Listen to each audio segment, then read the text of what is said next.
अध्यक्ष जी, मैं आपका आभारी हूं कि इस माननीय सदन में 26 मई को मेरे सहयोगी माननीय वित्त मंत्री जी के द्वारा जो बजट प्रस्तुत किया गया, उस बजट पर माननीय नेता प्रतिपक्ष समेत अब तक लगभग 124 सदस्यों ने अपने अमूल्य विचारों को रखा है और अपने महत्वपूर्ण सुझावों के माध्यम से उत्तर प्रदेश के विकास के लिए हमें मिलकर के कैसे कार्य करना है,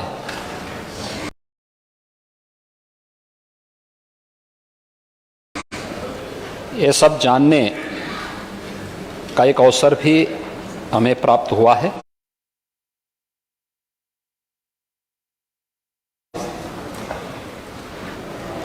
और मैं खास तौर पर इस बात के लिए भी सभी माननीय सदस्यों को धन्यवाद देता हूं कि कई वर्षों के बाद सदन में इतनी गंभीर और इतनी समृद्ध चर्चा का अवसर प्राप्त हो रहा है। इससे न केवल सदन की गरिमा बढ़ी है, बल्कि लोकतंत्र और जनप्रतिनिधियों के प्रति भी आम जनमानस में सम्मान का भाव भी बढ़ेगा और इस दृष्टि से पूरे सदन को और खासतौर पर अध्यक्ष जी आपका अभिनंदन करता हूं। पूरे सदन के सभी माननीय सदस्यों का, सत्ता पक्ष विपक्ष के सभी माननीय सदस्यों का भी हृदय से मैं अभिनंदन करता हूं, उन्हें बधाई भी देता हूं। सत्ता पक्ष के 75 और प्रतिपक्ष के 49 माननीय सदस्यों ने अपने बहुमूल्य विचार इस सदन में रखे हैं।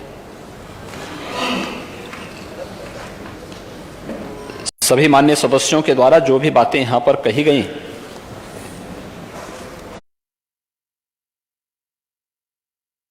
नेता प्रतिपक्ष के पूरे भाषण के दौरान में स्वयं प्रयास करेंगे, सरकार पूरा प्रयास करेगी कि जो भी सुझाव या बातें माननीय सदस्यों ने सदन में रखी हैं, सरकार उसको आगे बढ़ाए और उनको मजबूती के साथ आगे बढ़ा करके प्रदेश के विकास के लिए माननीय सदस्यों की भावनाओं के अनुरूप हम उन योजनाओं का क्रियान्वयन भी कर पाएंगे।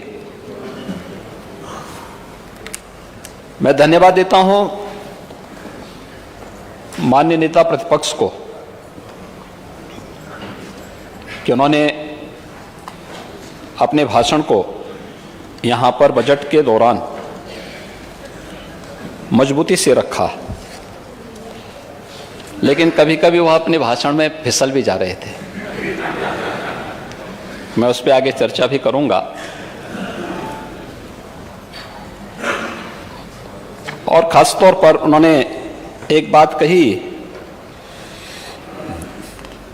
कि जो आज महोदय, इससे पहले एक कार्यक्रम में मैं था जिसमें आदरणीय प्रधानमंत्री जी के द्वारा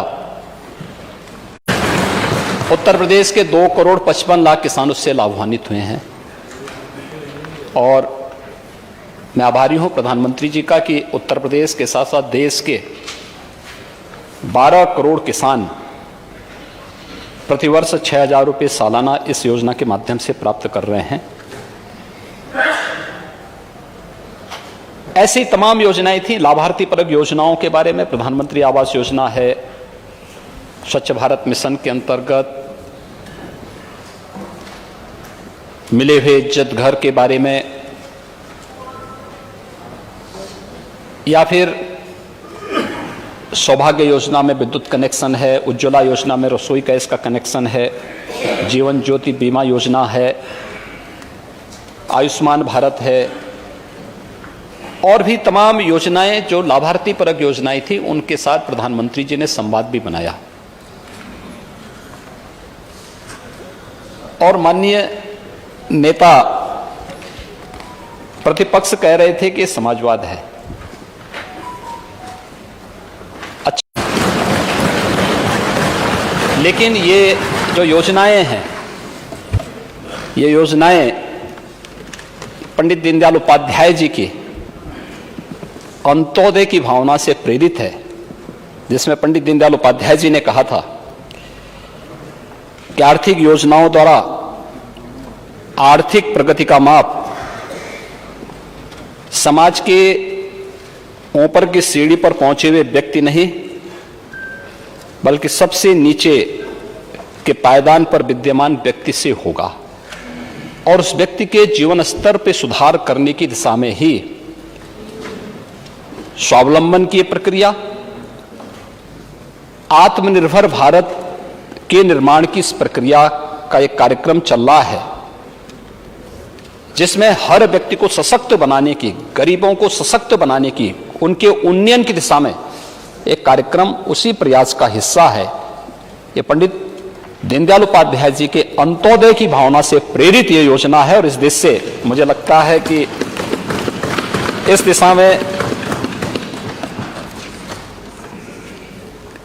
भारतीय जनता पार्टी नेतृत्व की केंद्र सरकार के 8 वर्ष के सफलतम कार्यकाल में प्रधानमंत्री मोदी जी के नेतृत्व में एक भारत श्रेष्ठ भारत की इस परिकल्पना को साकार करते हुए हम सब देख पा रहे हैं। महोदय,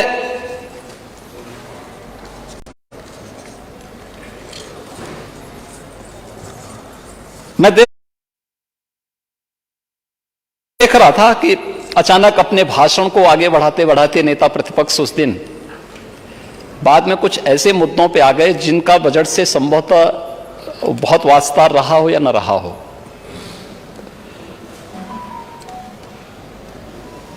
और कुछ ऐसी बातों को इस सदन में कहने लग गए थे जिसका खामियाजा प्रदेश अतीत में बहुत भोग चुका है, आज से उभर चुका है प्रदेश। उत्तर प्रदेश आज एक नई दिशा की ओर बढ़ रहा है। लेकिन उनके भाषण से मुझे दुष्यंत कुमार की ये पंक्तियां याद आ गई कि कैसे मंजर सामने आने लगे हैं और गाते गाते लोग चिल्लाने लगे हैं।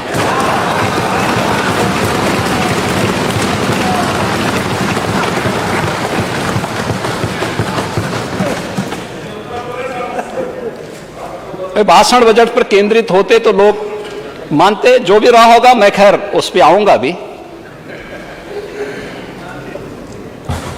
लेकिन बजट पे भाषण केंद्रित होता क्योंकि प्रोसीडिंग का हिस्सा बनेगा। और यद्यपि हमारी भारतीय संस्कृति तो इस बात को मानती है कि शब्द ब्रह्म है, हम जो बोलते हैं वो नष्ट नहीं होता है, और फिर यहां पर जो कुछ बोलते हैं वो विधानसभा की प्रोसीडिंग का हिस्सा बनेगा, विधानसभा की प्रॉपर्टी, यहां की लाइब्रेरी का हिस्सा होगा और आने वाली पीढ़ी को निरंतर उन सब बातों की तरफ सोचने के लिए मजबूत करेगा कि कैसे लोगों ने क्या बात कब कही थी। और इसलिए जब हम बोलते हैं तो बहुत सोच समझ करके हम लोगों को उन बातों को सदन में रखना चाहिए, जो वर्तमान के लिए भी भावी पीढ़ी के लिए भी।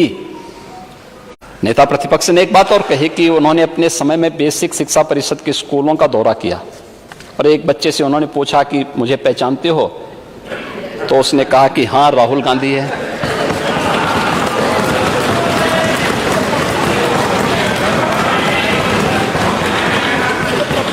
बच्चे भोले भाले होते हैं लेकिन मन के होते हैं सच्चे।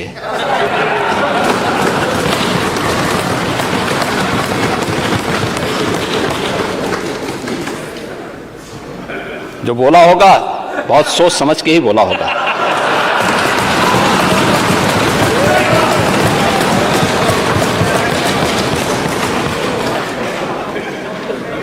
फर्क बहुत ज्यादा नहीं है।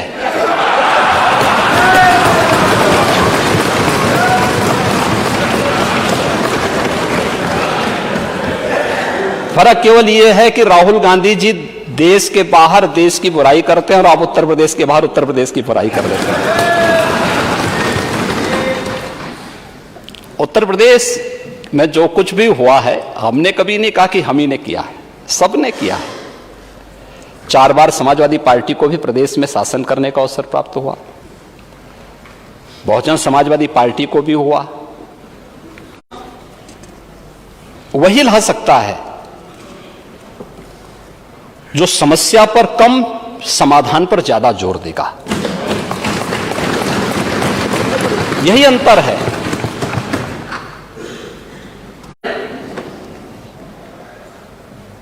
हम लोग तैयारी में जुटे।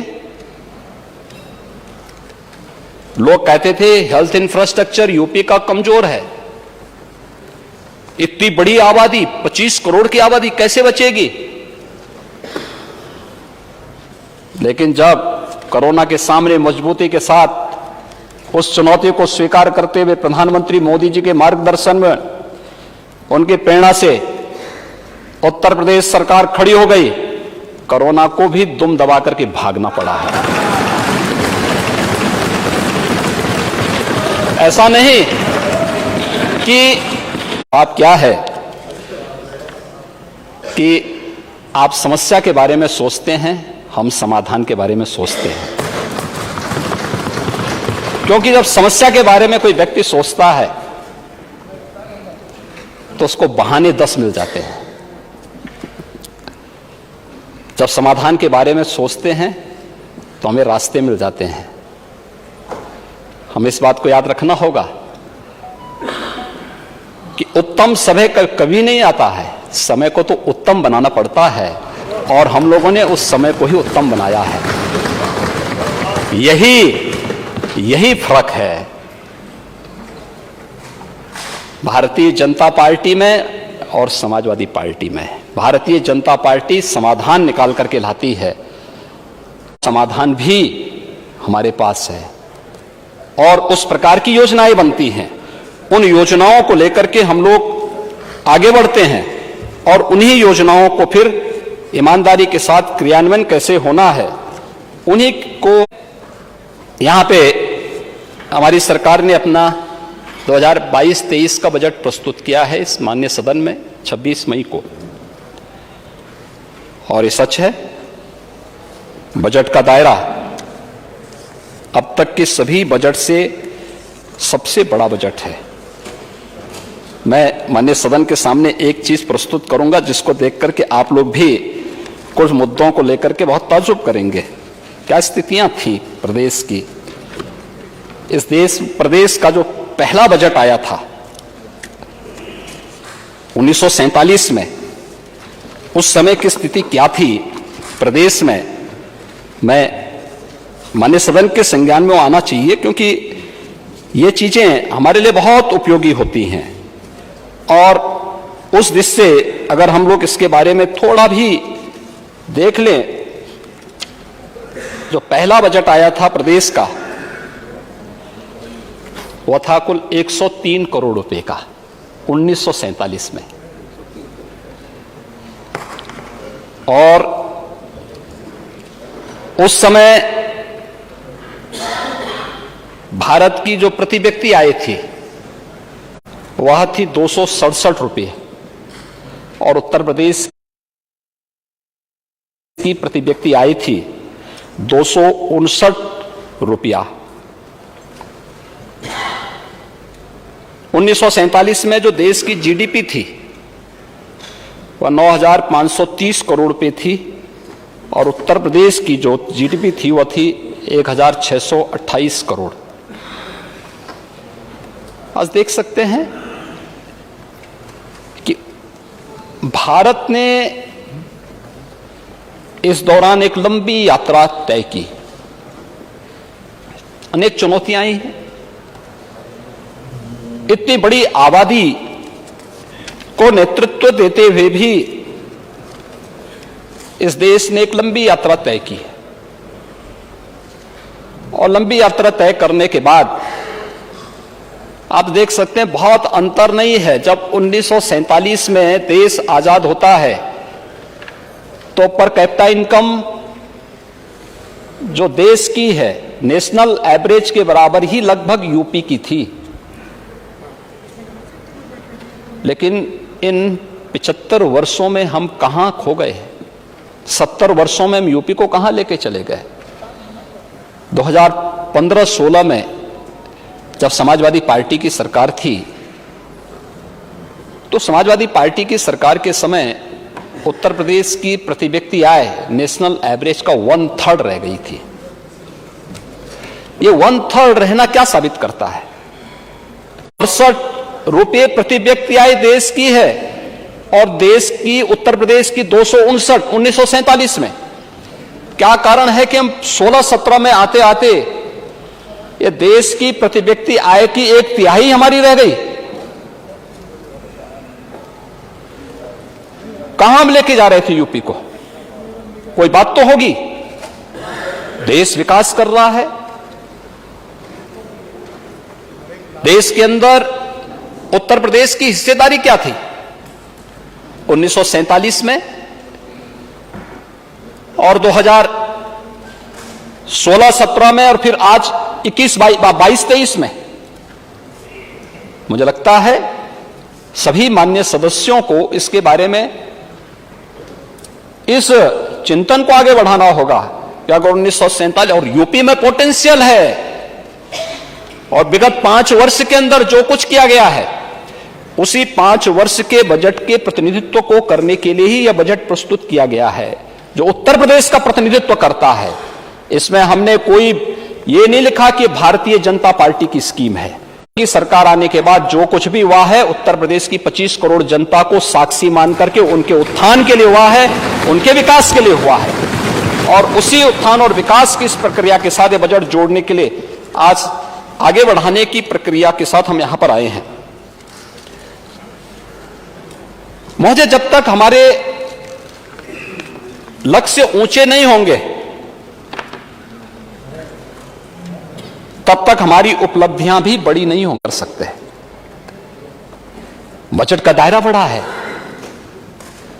2016-17 में जो बजट आया था प्रदेश का वह लगभग 3 लाख करोड़ रुपए का था।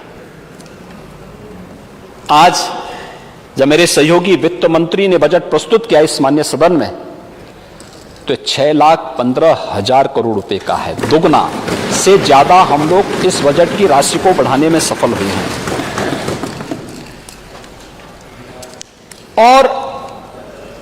और ऐसा नहीं कि इस दौरान कार्य न हुए हों।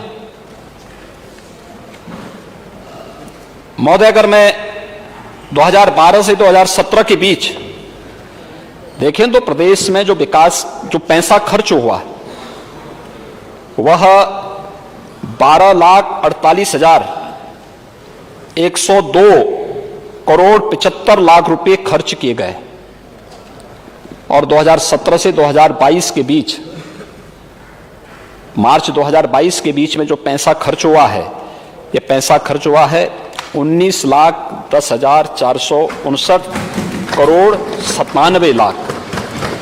यानी अगर मैं बताऊं तो 6,62,357 करोड़ रुपए से अधिक की राशि उस 5 वर्ष की तुलना में इस 5 वर्ष में प्रदेश के अंदर विकास कार्यों के लिए, गरीब कल्याण की योजनाओं के लिए, अन्य योजनाओं के लिए ज्यादा खर्च हुआ है। और इस दौरान प्रदेश में हमने इस सदी की सबसे बड़ी महामारी को भी झेला है। कोविड प्रबंधन का कार्य भी हुआ है। औद्योगिक विकास को एक नई गति दी है।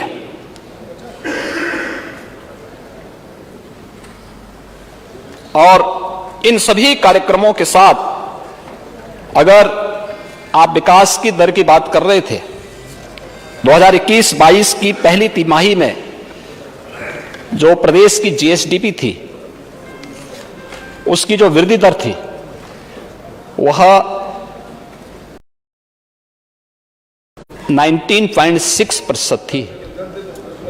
19.6% के हिसाब से हम उत्तर प्रदेश के विकास की दर को आगे बढ़ाने में हमें सफलता प्राप्त हुई है। महोदय, इस दौरान बहुत सारे ऐसे कार्यक्रमों को हम लोगों ने आगे बढ़ाने का कार्य किया है। 2016-17 के बजट में जब हम वर्तमान बजट की तुलना करते हैं तो दो चीजें बहुत साफ होती हैं। एक, 16-17 के बजट में आमदनी में से राज्य का जो कर था वो मात्र 29% था। यानी हम अपनी इनकम को नहीं बढ़ा, जो कर यानी जो राजस्व जो बढ़ाया गया है वह हम लोगों ने 36.5% का बढ़ोतरी इसमें की, यानी इतना हमारा ये बढ़ा है, बजट दुगना हुआ है। वित्तीय प्रबंधन के माध्यम से राजस्व चोरी को रोका गया है। प्रदेश के अंदर इस बजट में और इस सरकार की विगत 5 वर्ष की कार्य पद्धति में हम देख सकते हैं। दूसरी तरफ महोदय, 16-17 में बजट का जो 15.88% हिस्सा था, जो वित्त पोषण होता था, वह ऋणों के माध्यम से होता था। बैंक और वित्तीय संस्थानों से ऋण लिया जाता था। लेकिन 22-23 में जब बजट प्रस्तुत किया मेरे सहयोगी वित्त मंत्री ने, तो वह या केंद्रीय कर जो हमारा हिस्सेदारी है वहां से हमें प्राप्त हुआ है हिस्सा, लगभग 8% जो धनराशि होती थी बजट की, वह हम लोग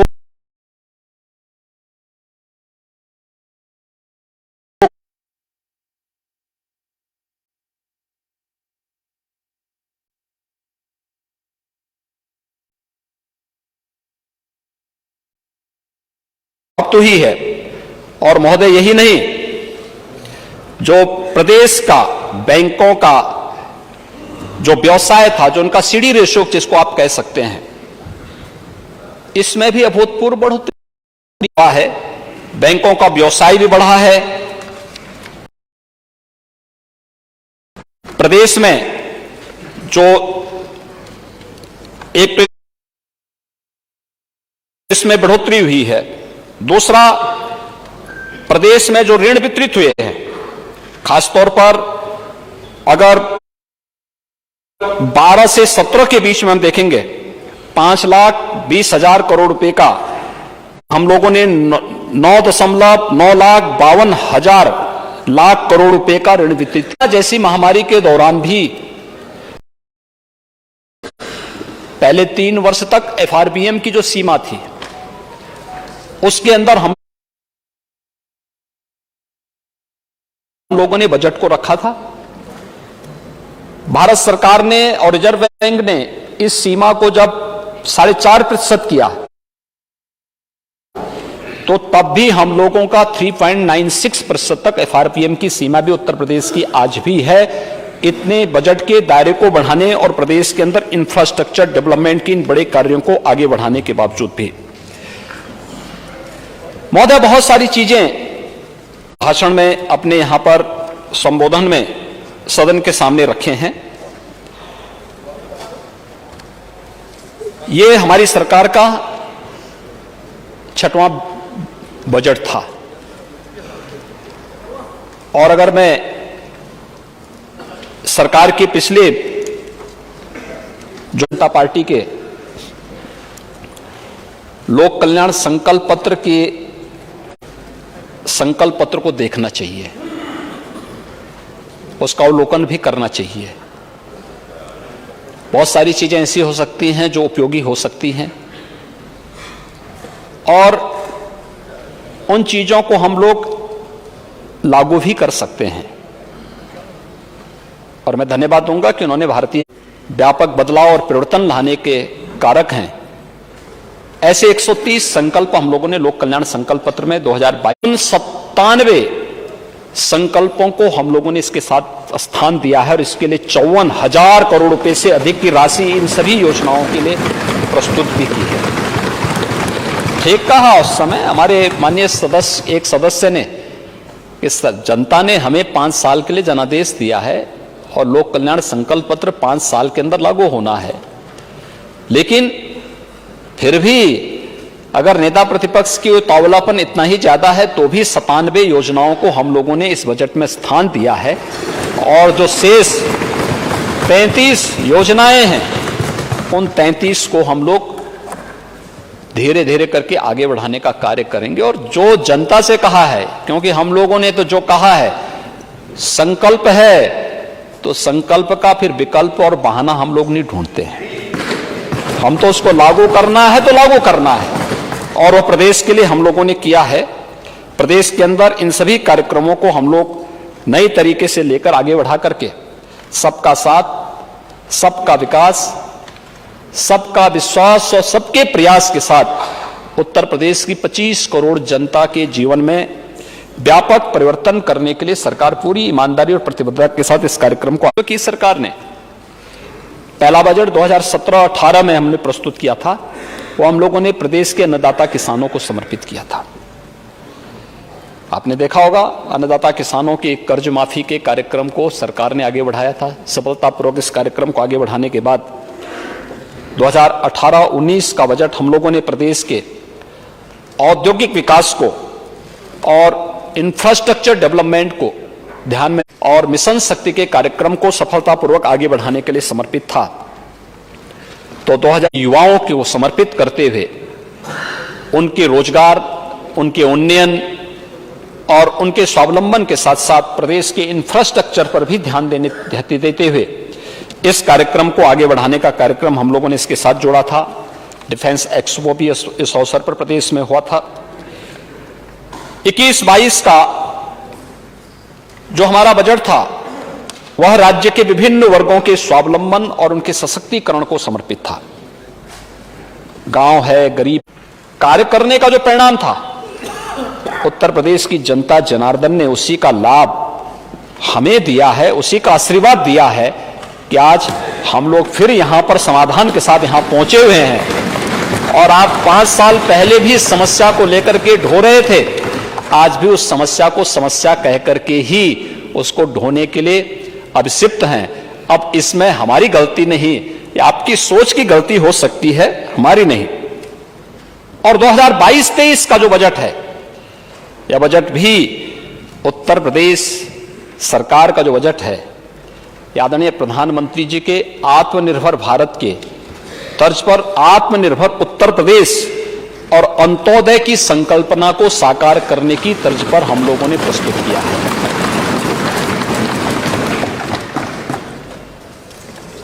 महोदय, मैंने पहले कहा कि 2000 यानी इससे पहले बजट का दायरा हमारा दुगने से अधिक हुआ है। प्रदेश में यहां पर जीएसडीपी की बात कर रहे थे कि वृद्धि दर माननीय नेता प्रतिपक्ष कर रहे थे।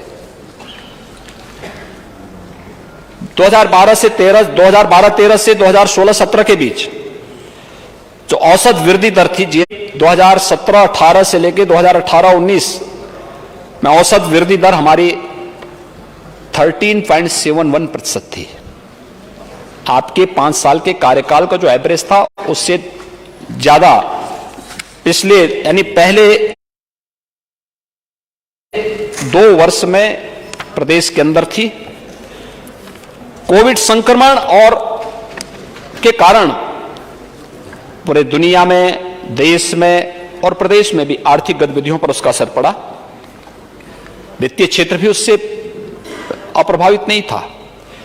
लेकिन 19-20, 20-21 और 21-22 में हम लोग इस को उस स्थिति में पहुंचाने में थोड़ी हमारे सामने भी चैलेंज आया था।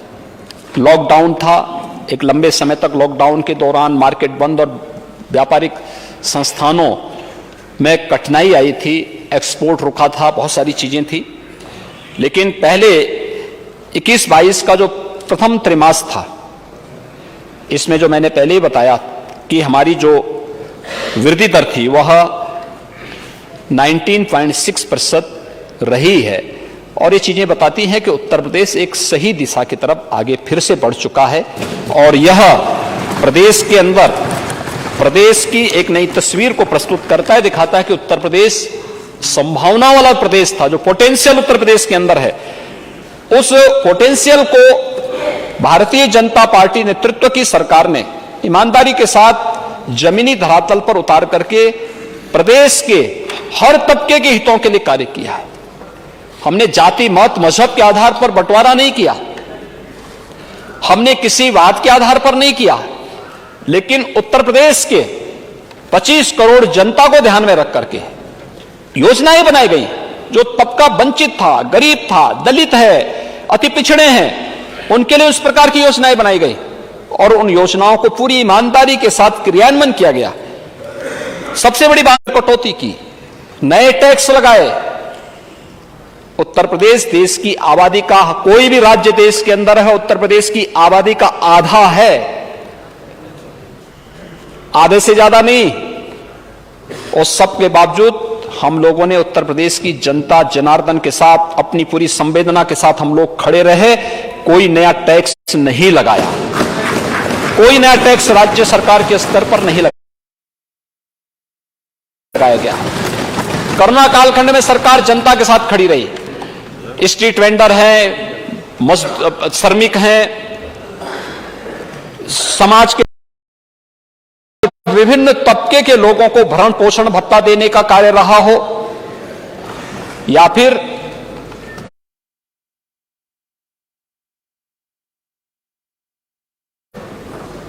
उज्ज्वला योजना के लाभार्थियों को फ्री में रसोई गैस के सिलेंडर उपलब्ध करवाने की कार्रवाई रही हो, फ्री में राशन उपलब्ध करवाने का रहा हो, प्रधानमंत्री गरीब कल्याण अन्न योजना के साथ ही राज्य सरकार के इसकी जनता पे नहीं लगाया, कोई नहीं लगाया। और यही नहीं, हमने अपने सभी सरकारी कर्मचारियों को समय पे उनका वेतन भी दिया, भत्ता भी दिया, पेंशन भी दी। वृद्धावस्था पेंशन, निराश्रित महिला पेंशन, दिव्यांगजन पेंशन को एडवांस भी दिया और उसमें अतिरिक्त बढ़ोतरी करके भी उस दौरान उनको उपलब्ध करवाने का काम किया गया। संकट के इस दौर में सरकार उनके साथ खड़ी थी। लेकिन इसका कारण क्या था? हमने बजट का दायरा बढ़ाया, हमने प्रदेश के विकास को रुकने नहीं दिया, गरीब के कल्याण के लिए अनेक योजनाएं लागू की। पहले तो भारत सरकार कहती रहती थी, पत्र लिखते लिखते थक जाती थी कि प्रधानमंत्री आवास ले लो, राज्य सरकार की तरफ से कोई जवाब नहीं जाता था। स्वच्छ भारत मिशन में इन गरीबों के लिए शौचालय बना लो, यहां से कोई जवाब नहीं जाता था। जल जीवन मिशन के अंतर्गत तमाम माननीय सदस्य इस बात की चर्चा कर रहे थे कि हमारे यहां पेयजल की समस्या आ सकती है, हैंडपंप की बात कर रहे थे। भारत सरकार कहती थी हम पाइप पेयजल स्कीम देना चाहते थे, आप ले लीजिए। राज्य सरकार से कोई रिस्पॉन्स नहीं होता था। लाइफ सम वैराग्य भाव भ्रष्टाचार से होता तो अच्छा होता, लेकिन गरीब कल्याणकारी योजनाओं से आपका जो वैराग्य भाव था, जनता ने आपको उसकी सजा दी है और लगातार दे रही है। लेकिन आप प्रदेश की इनकम को भी नहीं बढ़ा पाए।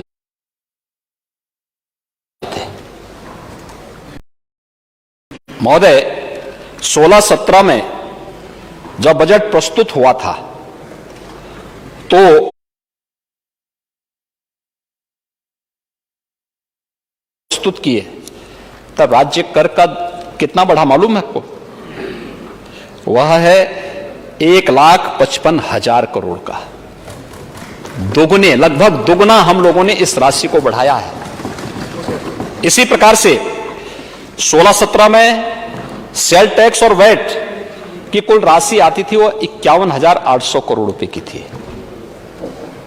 कुछ टारगेट ही इतना था आपका। और वर्तमान में कोविड के बावजूद हम लोग जो नेट हम लोगों ने जीएसटी और वैट प्राप्त किया है, 90,000 करोड़ रुपए प्राप्त किया है। 90,000 करोड़ रुपए। एक्साइज में 2016-17 में 14,273 करोड़ रुपए मात्र प्रदेश को मिलते थे, और महोदय आज 21-22 में हमने प्राप्त किया है 36,321 करोड़ रुपए। 14,000 और 36,000 में कोई अंतर ही नहीं है क्या? 16-17 में स्टैंप एंड रजिस्ट्रेशन में जो राजस्व आता था वो आता था 11,564 करोड़, लेकिन 21-22 में जो राजस्व आया है वो आया है 20,045 करोड़ का। कोई अंतर ही नहीं है क्या? परिवहन में 16-17 में आया था 5,148 करोड़ और 21-22 में आया है 7,159 करोड़। प्रदेश का जो राजस्व बढ़ा है इसने विकास के दर को भी आगे बढ़ाया है। बजट के ये वास्तविक है, ये वास्तविक है, ये प्रस्तावित नहीं है, ये वास्तविक आ चुका है ये, और उसी की बात मैं कर रहा हूं, अभी प्रस्तावित वाली बात नहीं किया हूं मैं। और महोदय ये चीजें बताती हैं कि प्रदेश ने अपने कार्यक्रम को आगे बढ़ाया है, पारदर्शिता बरती, ईमानदारी के साथ 25 करोड़ जनता को ध्यान में रख करके शासन की योजनाओं को आगे बढ़ाया, और आज उसका परिणाम प्रदेश का परसेप्शन बदला है। महोदय, हम लोगों को जो इस सरकार के द्वारा निरंतर प्रयास किए गए, टीम यूपी के रूप में जो एक सामूहिक प्रयास था, उसका परिणाम भी सामने आया है। आज हम लोग उत्तर प्रदेश की अर्थव्यवस्था को आदरणीय प्रधानमंत्री जी की मंशा के अनुरूप आगे बढ़ाने में काफी हद तक एक दिखाई दे रही है। अगले 5 वर्ष के अंदर उत्तर प्रदेश कहां होगा यह पवित्र माना गया है, और मुझे लगता है कि थोड़ा भी नेता प्रतिपक्ष हम लोगों से नहीं मानते, हो सकता है वे पूजा ना करते हो,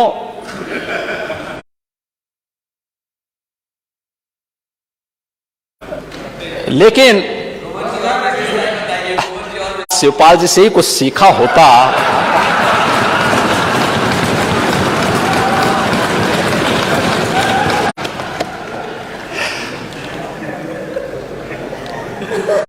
आप देखते होंगे घरों में जब पूजा होती है हर एक जगह मूर्ति नहीं होती। हाँ, गाय का गोबर, हाँ, तो इसीलिए चाचा के, यही चाचा के संपर्क में आने का परिणाम है ये।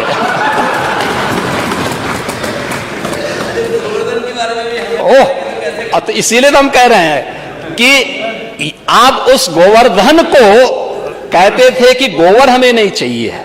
आप मुझे बताइए, कृषि प्रधान देश भारत की कृषि कार्य कर रही है, लेकिन आपको गाय के गोबर में बदबू आती है, क्योंकि अगर आपने पूजा किया होता, गाय के गोबर को लक्ष्मी के रूप में रखा होता, तो भारत की समृद्धि का प्रतीक तो वहीं से प्रारंभ होता है।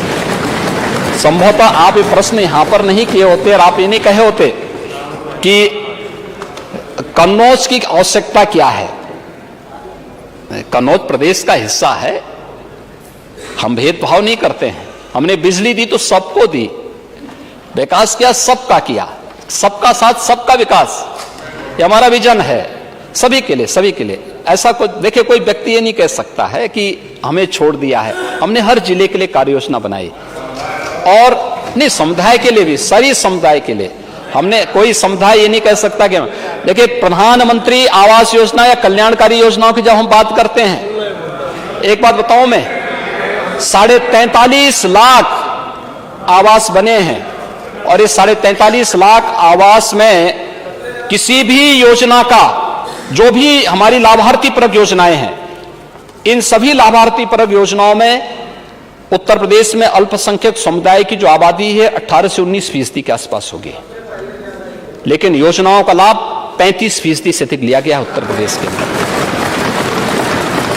और बकायदा उसके नंबर हैं, उनके नाम हैं, और अगर आप चाहेंगे तो उन योजनाओं के बारे में आपको मैं पूरी सूची भी उपलब्ध करा दूंगा, कोई अंतर नहीं पड़ता है। देखिए, वह उत्तर प्रदेश का जो नागरिक होगा उसके हितों के लिए कार्य करना हमारा नैतिक दायित्व बनता है।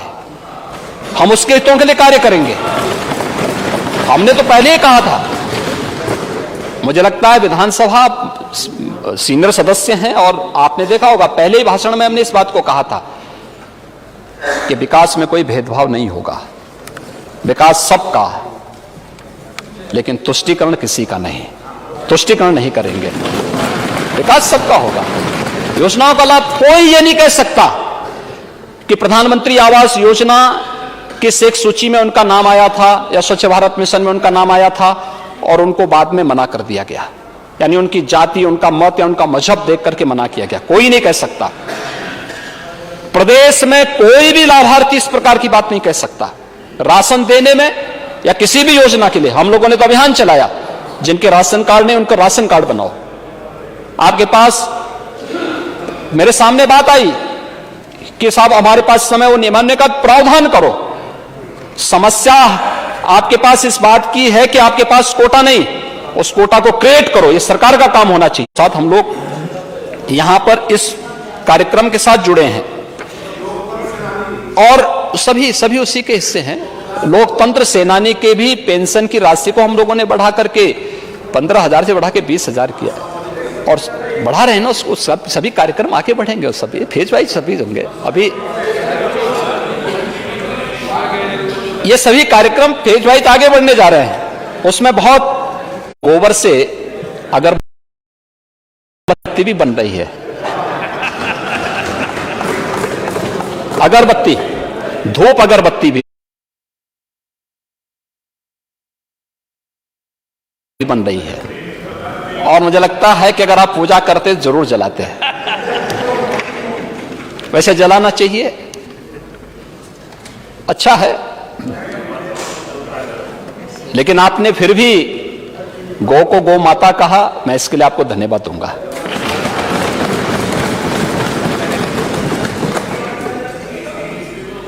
और गौ की रक्षा होनी चाहिए।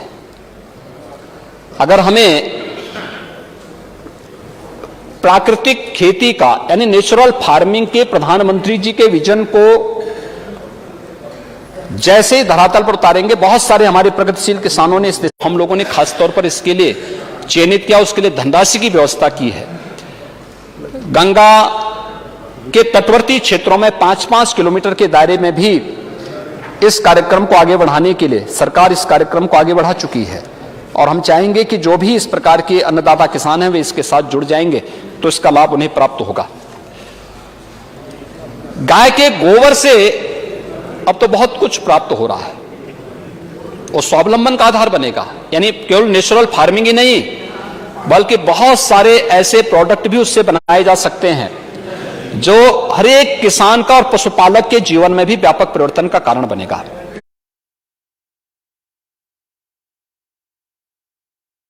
केवल दूध पीने तक ही सीमित मत रखिए।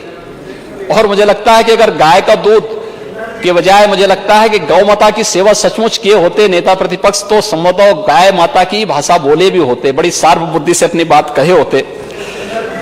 लेकिन भैंस के दूध का ज्यादा असर भाषण में दिखाई देगा, गाय का कम था।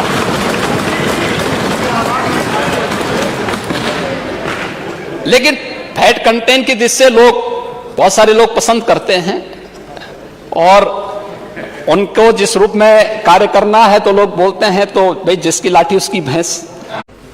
जरूर नेता प्रतिपक्ष को बताना चाहूंगा कि आपके इत्र वाले मित्र तो बहुत कुछ गुल खिला रहे थे,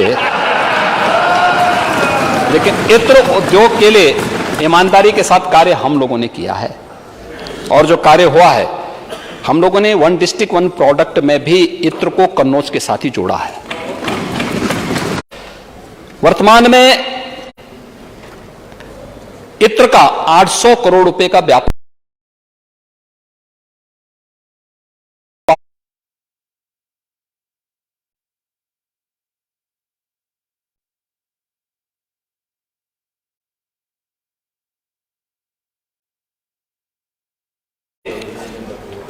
$2.7 मिलियन US के निर्यात यानी इत्र निर्यात किया गया है यहां से। ये उत्तर प्रदेश शासन की उस योजना को जो हम लोगों ने उस दौरान भी इसको थमने नहीं दिया है,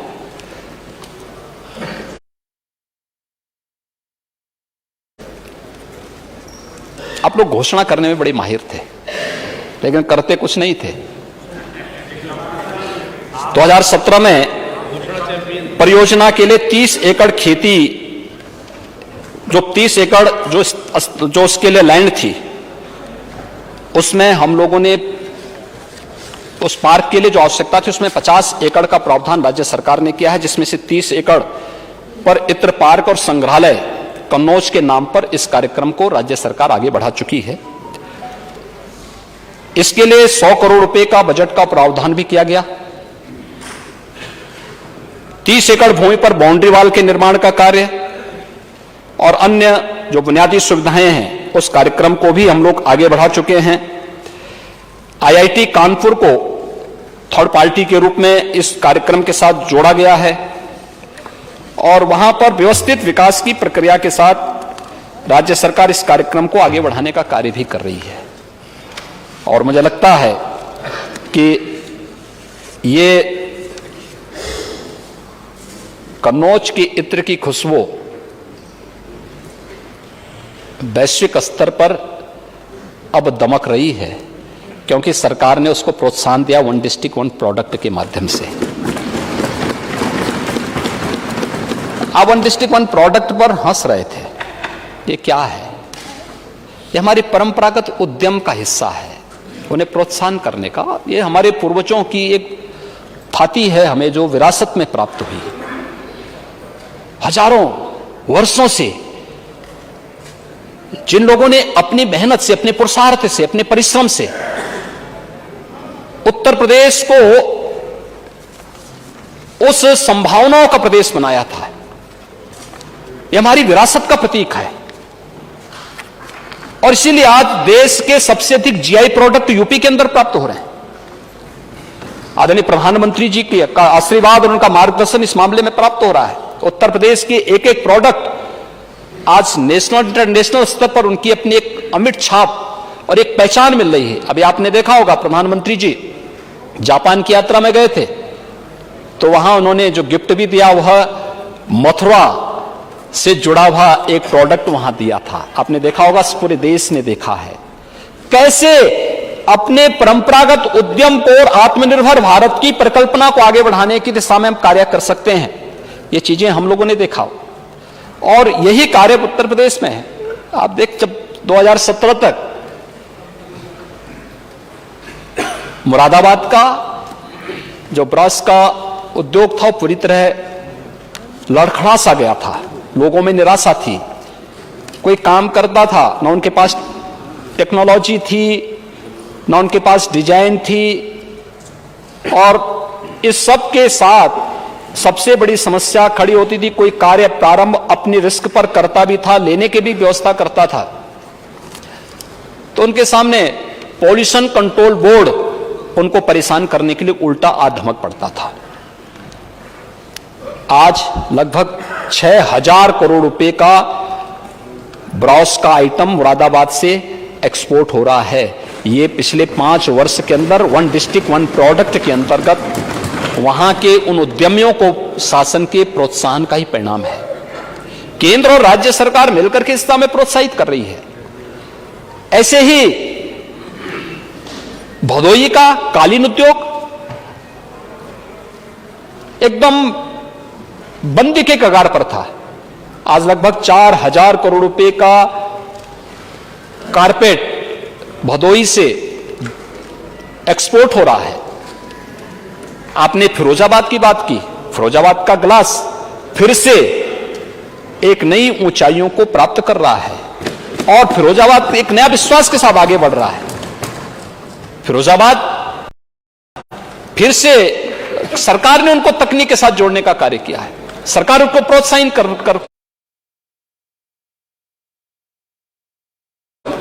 है, उन्हें सीएनजी उपलब्ध करा रही है, हर प्रकार की सुविधाओं के साथ जोड़ना चाहती है और हर एक जनपद के लिए किसी न किसी एक प्रोडक्ट को जोड़ने का प्रयास सरकार के द्वारा किया गया है। आज उसका परिणाम भी उस रूप में सामने आया है। और वन डिस्ट्रिक्ट वन प्रोडक्ट आत्मनिर्भर उत्तर प्रदेश के साथ साथ आत्मनिर्भर भारत के लिए भी यूनियन बजट का हिस्सा बना है। आप तो अभी माननीय सांसद थे और आपने यूनियन बजट को देखा होगा। यूनियन बजट में भी इस बात का प्रावधान किया गया कि हर एक राज्य अपने यहां इस प्रकार की योजना को लागू करे। उत्तर प्रदेश राज्य ने प्रधानमंत्री जी के मार्गदर्शन में 2018 में इस योजना को लागू किया। आज उत्तर प्रदेश का एक्सपोर्ट भी बढ़ा। अगर हम लोग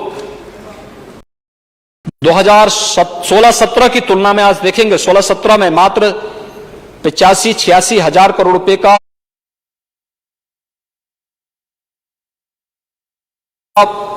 एक्सपोर्ट हो पाता था। आज 1,56,000 करोड़ रुपए का एक्सपोर्ट उत्तर प्रदेश करने की स्थिति में कर रहा है और एक्सपोर्ट स्टेट के रूप में उत्तर प्रदेश आज आगे बढ़ रहा है। नेता प्रतिपक्ष ने डिफेंस कॉरिडोर की भी चर्चा की और उन्होंने सिविल एविएशन की भी, सिविल एयरपोर्ट जो बन रहे हैं, इस पर प्रदेश सरकार ने जेवर एयरपोर्ट, अयोध्या, बरेली, आगरा, प्रयागराज, इन सब के साथ कार्य हुआ है। जबकि 5,000 हम लोगों ने जारी की थी। समाजवादी पार्टी सरकार के समय कोई भी चीज वहां पे लागू नहीं हो, कोई पैसा उसके लिए आवंटित नहीं हो पाया। ये सच्चाई है। और अगर हम इसको और आगे बढ़ा करके देखेंगे तो प्रदेश के अंदर सिविल एविएशन के उसमें, इस सेक्टर में अगर आप देखेंगे तो 2017 तक, यानी मार्च 17 तक प्रदेश के 2 एयरपोर्ट पूरी तरह क्रियाशील थे, लखनऊ और वाराणसी का। 2 एयरपोर्ट आंशिक क्रियाशील थे, गोरखपुर और आगरा। हाँ, इलाहाबाद तो कुंभ के समय हुआ है, मैं 17 की बात कर रहा हूं। 2017 से 22 के बीच हम लोग 9 एयरपोर्ट क्रियाशील कर चुके हैं। पहले 25 गंतव्य तक उत्तर प्रदेश की कनेक्टिविटी थी। आज एयर कनेक्टिविटी उत्तर प्रदेश की 77 डेस्टिनेशन है जो जिनके साथ आज हम सब जुड़े हुए हैं। प्रदेश की एयर कनेक्टिविटी है और उड़ान योजना के अंतर्गत अभी हम इन कार्यक्रमों को आगे बढ़ा रहे हैं। अभी आपने पिछले दिनों सुना होगा, उत्तर प्रदेश कैबिनेट ने 5 एयरपोर्ट को और क्रियाशील करने के लिए एयरपोर्ट अथॉरिटी के साथ एक एमओयू पर हस्ताक्षर भी किए और उनको इस बारे में, इस कार्यक्रम को आगे बढ़ाया है, उसके लिए सहमति दी है अपनी। एयर कनेक्टिविटी को और बेहतर करने की दिशा में कार्यक्रम चल रहे हैं और इसको और बेहतर बनाने की दिशा में ये कार्यक्रम राज्य सरकार के स्तर पर जहां प्रारंभ हुए हैं, वहीं साथ ही साथ डिफेंस कॉरिडोर की भी चिंता माननीय नेता प्रतिपक्ष कर रहे थे। उन्होंने कहा ये तो हम पहले कर चुके थे, लेकिन प्रधानमंत्री जी ने डिफेंस कॉरिडोर, यूनियन बजट में डिफेंस कॉरिडोर की जो बात की थी वह 2018 के यूनियन बजट में इसकी चर्चा हुई थी और प्रधानमंत्री जी ने 21-22 फरवरी 2018 में जब यूपी इन्वेस्टर समिट हुआ था उसमें इसकी घोषणा की थी और उसके बाद उत्तर प्रदेश को डिफेंस कॉरिडोर मिला। डिफेंस कॉरिडोर में जो हमारे 6 नोड हैं, लखनऊ, कानपुर, आगरा, अलीगढ़, झांसी और चित्रकूट, इस 6 नोड पर हमारा कार्य प्रारंभ हुआ है। हम लोगों ने 2020 के फरवरी महीने में डिफेंस कार्य प्रारंभ किया। उसके बाद ये 6 नोड पर भूमि अधिग्रहण की कार्रवाई के साथ साथ इस कार्यक्रम को आगे बढ़ाया और अब तक हमारे पास 1598.84 हेक्टेयर भूमि हम प्राप्त कर चुके हैं और इसमें अब तक कॉरिडोर के लिए अब तक 8,640 करोड़ रुपए के 62 एमओयू हो चुके हैं। लखनऊ में ब्रह्मोस मिसाइल निर्माण और झांसी में भारत डायनेमिक्स लिमिटेड की इकाई का कार्यक्रम भी आगे बढ़ चुका है।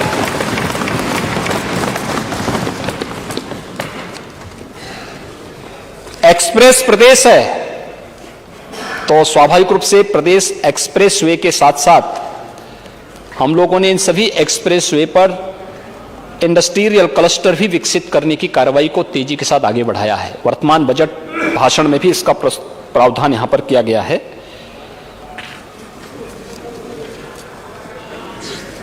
महोदय, प्रदेश के अन्य तमाम मुद्दों की तरफ माननीय नेता प्रतिपक्ष ने यहां पर ध्यान आकर्षित भी किया था और स्वाभाविक रूप से नेता प्रतिपक्ष होने के नाते उनको इन मुद्दों पर पूरा बोलने का अधिकार भी था। उन्होंने अपनी बात को भी अपने तरीके से यहां पर रखा भी। सस्टेनेबल डेवलपमेंट गोल्स पर भी उन्होंने अपनी बात यहां पर रखी। मुझे लगता है कि शिक्षा के क्षेत्र में, स्वास्थ्य के क्षेत्र में, कृषि जल संसाधन के क्षेत्र में, रोजगार और स्किल डेवलपमेंट के क्षेत्र में, वित्तीय समावेशन के लिए या अन्य जो भी इंडिकेटर हैं, उन सब पर राज्य ने जो प्रगति की है, आज उसके बहुत अच्छे परिणाम सामने आ रहे हैं। इसमें सस्टेनेबल डेवलपमेंट गोल्स का जो थीम था, वह उसके लिए अलग से बजट का प्रावधान करने के बजाय कन्वर्जन के माध्यम से उन योजनाओं को आगे बढ़ाना है। जैसे इंसेफेलाइटिस उन्मूलन के लिए रूटीन के बजट के साथ राज्य सरकार ने अपने कार्यक्रम को आगे बढ़ाया। कोई अलग से हम लोग की ये केवल इस कार्यक्रम के लिए होगा नहीं, पहले से जो बजट का प्रावधान हमने बजट में किया था उसको, लेकिन हां, अंतर विभागीय समन्वय का एक बेहतरीन कार्यक्रम किया गया। हर विभाग अपनी अपनी जिम्मेदारियों के साथ उस कार्यक्रम को आगे बढ़ाएगा। हम लोगों ने इंसेफेलाइटिस उन्मूलन में सफलता प्राप्त की। उस समय माननीय नेता प्रतिपक्ष को ये सब बातें याद नहीं आ रही थी। यानी जब आपकी सरकार थी तब मरने वाले गरीब बच्चे, दलित और अल्पसंख्यक समुदाय के बच्चे, उसकी चिंता याद नहीं आ रही थी। तब वोट बैंक याद नहीं आ रहा था। तब उसके बारे में सोचने की फुर्सत भी नहीं थी। लेकिन आज तो इस दिशा में कार्य प्रारंभ हुआ है, प्रभावी ढंग से लागू किया गया है। आईटीसी स्थापित हुए, इंसेफेलाइटिस ट्रीटमेंट सेंटर स्थापित हुए हैं। पीको, मिनी पीको की स्थापना उन सभी जनपदों में की गई है। और हेल्थ इंफ्रास्ट्रक्चर की स्थिति क्या थी? जब कोरोना आया था, हमारे पास एक भी आरटीपीसीआर लैब नहीं थी। 1 मार्च से हम लोगों ने 2020 में काम प्रारंभ किया और पहली लैब केजीएमयू में हम लोग मार्च अंतिम सप्ताह में स्थापित कर पाए थे, जिसमें 72 टेस्ट पर डे करने की क्षमता हो पाई थी। और आज मुझे बताते हुए प्रसन्नता है कि 209 लैब्स उत्तर प्रदेश के अंदर आरटीपीसीआर की हैं, जिसमें हम लोग आरटीपीसीआर के 2 लाख टेस्ट पर डे करने की क्षमता रखते हैं। 36 जिले ऐसे थे जहां पर हमारे पास एक भी आईसीयू बेड नहीं था। आज महोदय मुझे बताते हुए प्रसन्नता है कि हर जनपद में पर्याप्त मात्रा में आईसीयू बेड्स और ट्रेंड स्टाफ हम लोग देने में सफल हुए हैं। और वह उत्तर प्रदेश के अंदर कोविड के दौरान कोविड प्रबंधन के माध्यम से लोगों को प्राप्त हुई सुविधा भी उन जनपदों में देखने को मिली है। क्या ये पिछली सरकार का दायित्व नहीं था? क्या ये पिछली सरकारों का दायित्व नहीं था कि वे भी इसके बारे में सोचे? लेकिन कोरोना कालखंड के दौरान सरकार के द्वारा उठाए गए कदम आज उस दिशा में एक प्रयास को आगे बढ़ाने की स्थिति थी। और नेता प्रतिपक्ष बहुत सारे मुद्दों पर तो 2016-17 के आंकड़े यहां प्रस्तुत कर गए कि कितनी दुर्गति है। और दुर्गति हमारी सरकार के समय नहीं, अपनी सरकार के आंकड़ों को भूल से उन्होंने रख दिया था। खासतौर पर जैसे एजुकेशन इंडेक्स की बात कर रहे थे, तो एजुकेशन इंडेक्स की जो आंकड़े वो दे रहे थे, महोदय वे 16-17 के आंकड़े थे जब उनकी सरकार थी, वे स्वयं सरकार में थे। उस समय सच था, उत्तर प्रदेश एजुकेशन इंडेक्स में पीछे से 4 नंबर पर था, लेकिन आज उत्तर प्रदेश की रैंकिंग सुधरी है। बेसिक एजुकेशन में उत्तर प्रदेश देश के अंदर नंबर 1 की स्थिति में पहुंचा है। बेसिक एजुकेशन में ऑपरेशन कायाकल्प हो या शासन के इन सभी कार्यक्रमों को आगे बढ़ाने के लिए मैं क्या उसी दिशा में आगे बढ़ रहे हैं। और इन्हीं स्थितियों को लेकर के हम लोगों ने अपने कार्यक्रमों को आगे बढ़ाया है। महोदय, इसके साथ ही अगर मैं इन सभी चीजों को आपके सामने रखूंगा, समय लगेगा। अगर फुर्सत है तो मुझे कोई आपत्ति नहीं है, मुझे कोई दिक्कत नहीं है।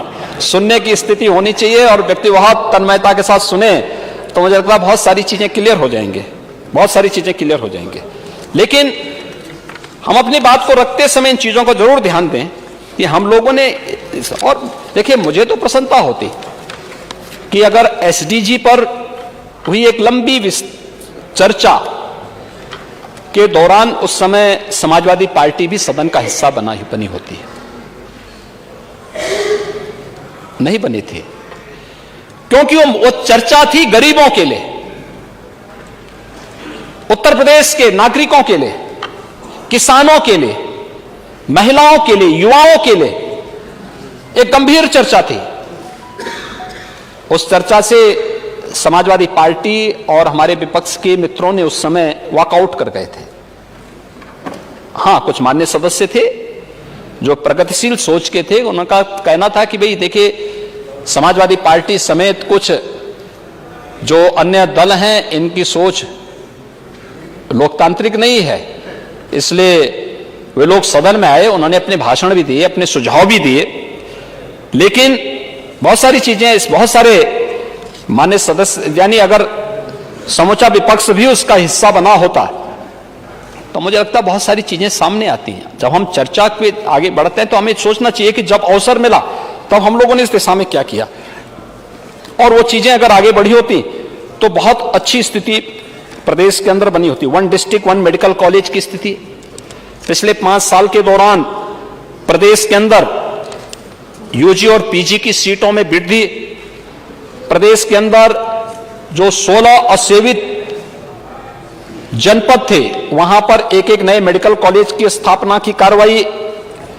ये सभी चीजें आज जिसके माध्यम से राज्य सरकार तेजी के साथ अपने कार्यक्रम को आगे बढ़ा चुकी है। उन्मूलन के लिए विगत 5 वर्ष के अंदर डबल इंजन की सरकार ने इसके उन्मूलन की दिशा में भी बेहतरीन रिजल्ट देश के सामने दिया, और उत्तर प्रदेश को आज इसके बारे में।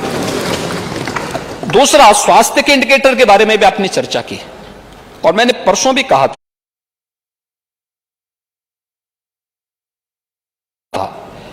कि जो NFHS 4th की जो सर्वेक्षण थी उसके तुलना में, ये आपके समय का सर्वेक्षण था और हमारे समय का जो आया था, उसमें मैटरनल एनीमिया में, संस्थागत प्रसव में, शिशु मृत्यु दर में, इसमें सभी मानकों में प्रदेश में अभूतपूर्व सुधार हुआ है। अगर संस्थागत प्रसव में आप देखेंगे 67.80% से यह बढ़कर के 83.4% हुआ है। इसी प्रकार टीकाकरण में लगभग 70% बच्चों को, जो 12 से 23 माह के बच्चे हैं, उनको टीकाकरण का कार्य पूरा किया गया। सेक्स रेशियो में काफी सुधार हुआ है। ये सभी चीजें उत्तर प्रदेश के अंदर हर एक सेक्टर में हुई प्रोग्रेस को भी प्रदर्शित करता है। प्रदेश के अंदर आपका यह कहना था कि इन्वेस्टर समिट में जो MOU हुए उसकी क्या स्थिति है।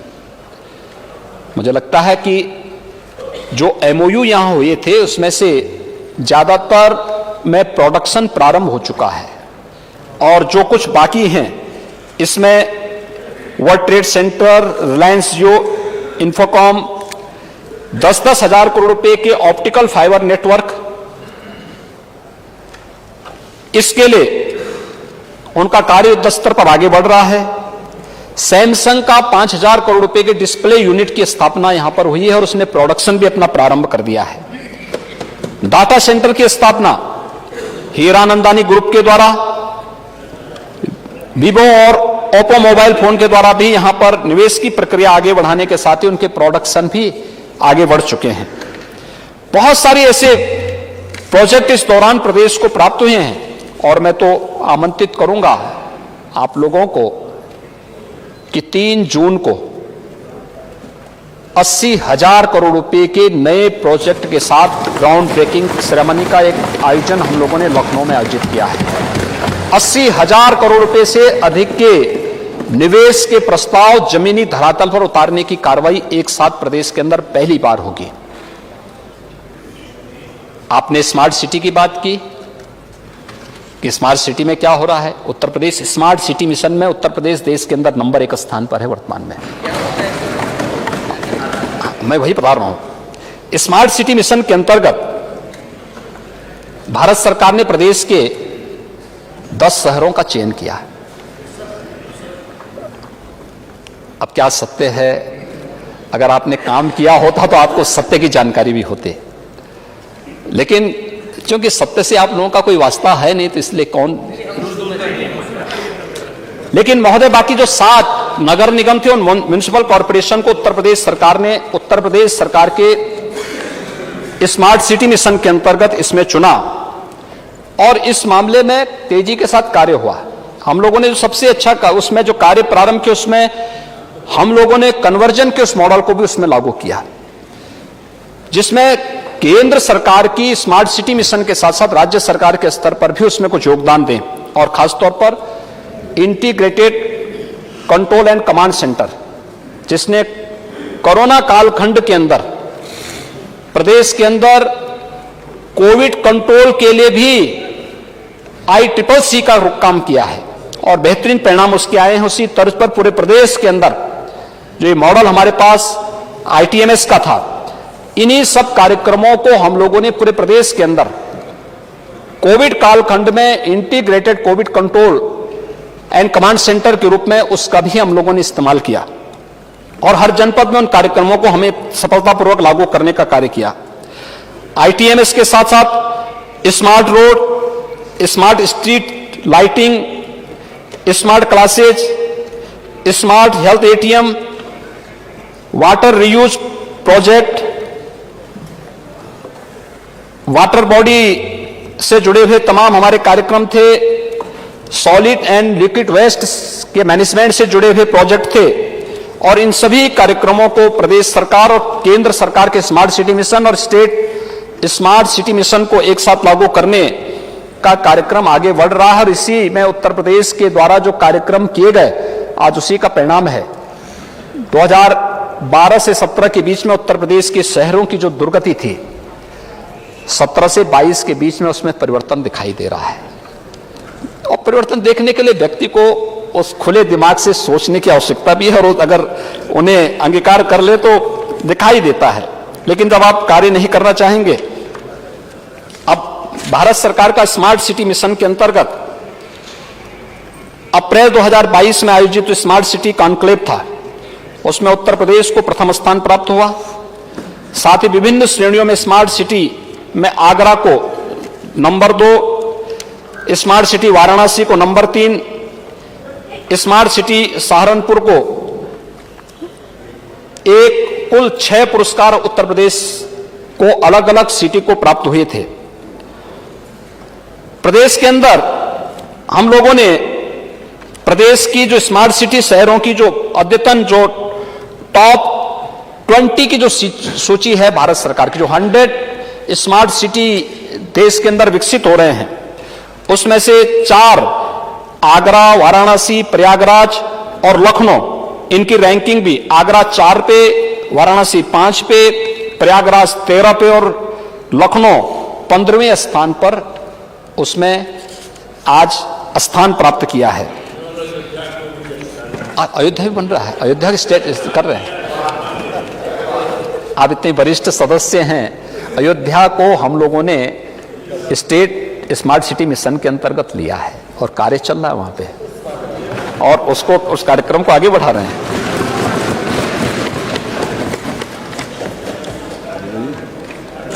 महोदय, इसके साथ ही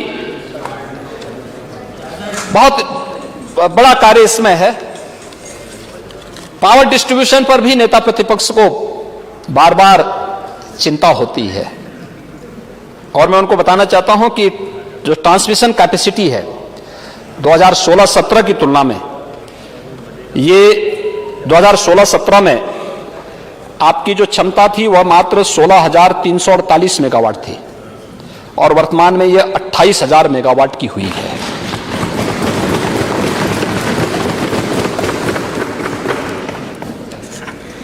प्रदेश के अंदर जो आगामी 2 वर्षों में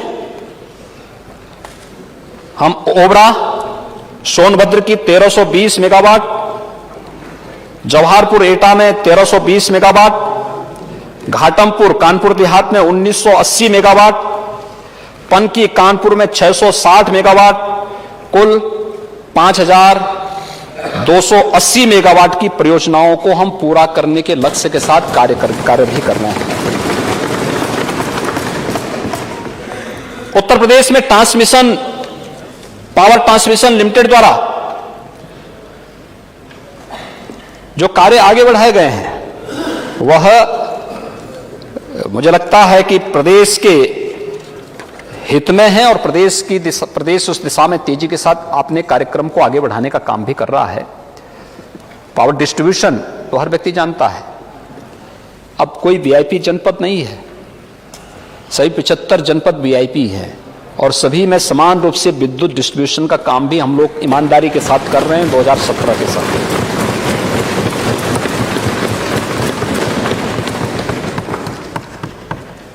महोदय, इसके साथ ही नमामि गंगे की चर्चा भी यहां पर माननीय नेता प्रतिपक्ष ने की थी।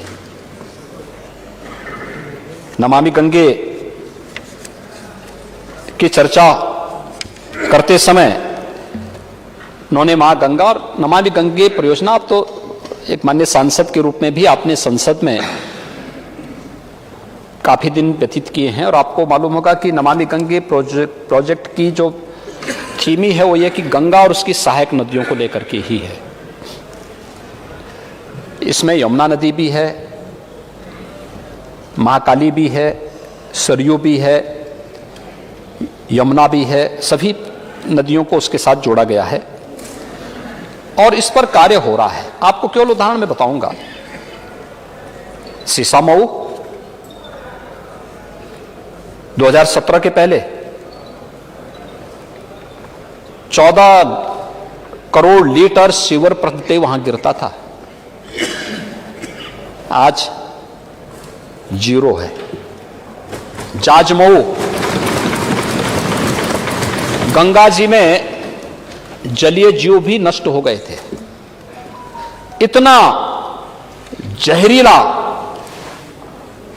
वेस्ट उद्योगों का वहां गिरता था और कोई जलीय जीव भी नहीं बचा था। स्मार्ट सिटी, आप नमामि गंगे प्रोजेक्ट के बाद आदरणीय प्रधानमंत्री जी स्वयं फरवरी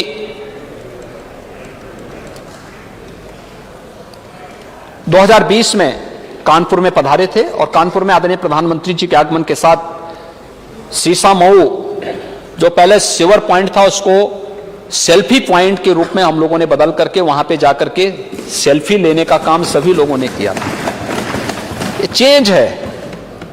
2019 का प्रयागराज कुंभ उसका उदाहरण है, अविरल गंगा निर्मल गंगा, 24 करोड़ से अधिक श्रद्धालु प्रयागराज में आता है, अभिभूत होकर के जाता है।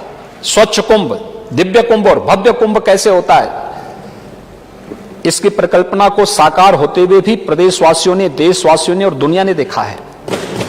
और यही नहीं, प्रयागराज कुंभ के साथ महोदय मुझे याद है, मैं पिछले वर्ष वाराणसी में गया था। वाराणसी में पानी काफी बाढ़ आ गई थी, तो मैं एक मोहल्ले में था, एनडीआरएफ की टीम साथ में थी। एनडीआरएफ की टीम से मैंने पूछा इसके बारे में। मैंने कहा भी खैर हम एनडीआरएफ की स्टीमर से जा रहे थे, कुछ बाढ़ क्षेत्रों का सर्वे करने के लिए जा रहे थे, कुछ मोहल्लों का भ्रमण कर रहे थे।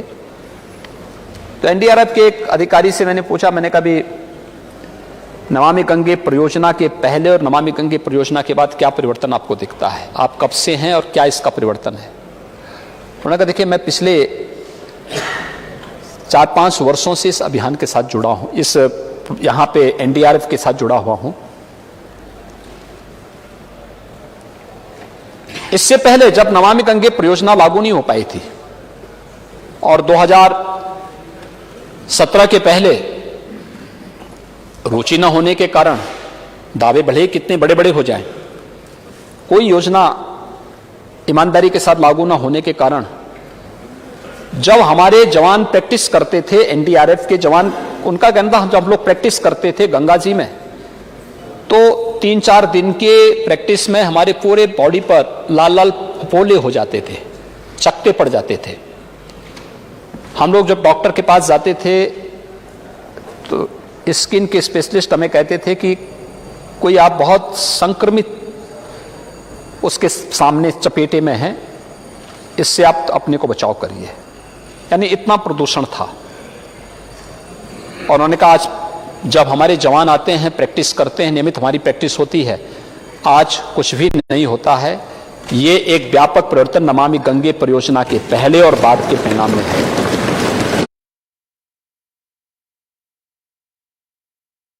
दोस्तों उन्होंने कहा बरसात के बाद एक बार आइए, अक्टूबर नवंबर में आइए, आपको पहले गंगा में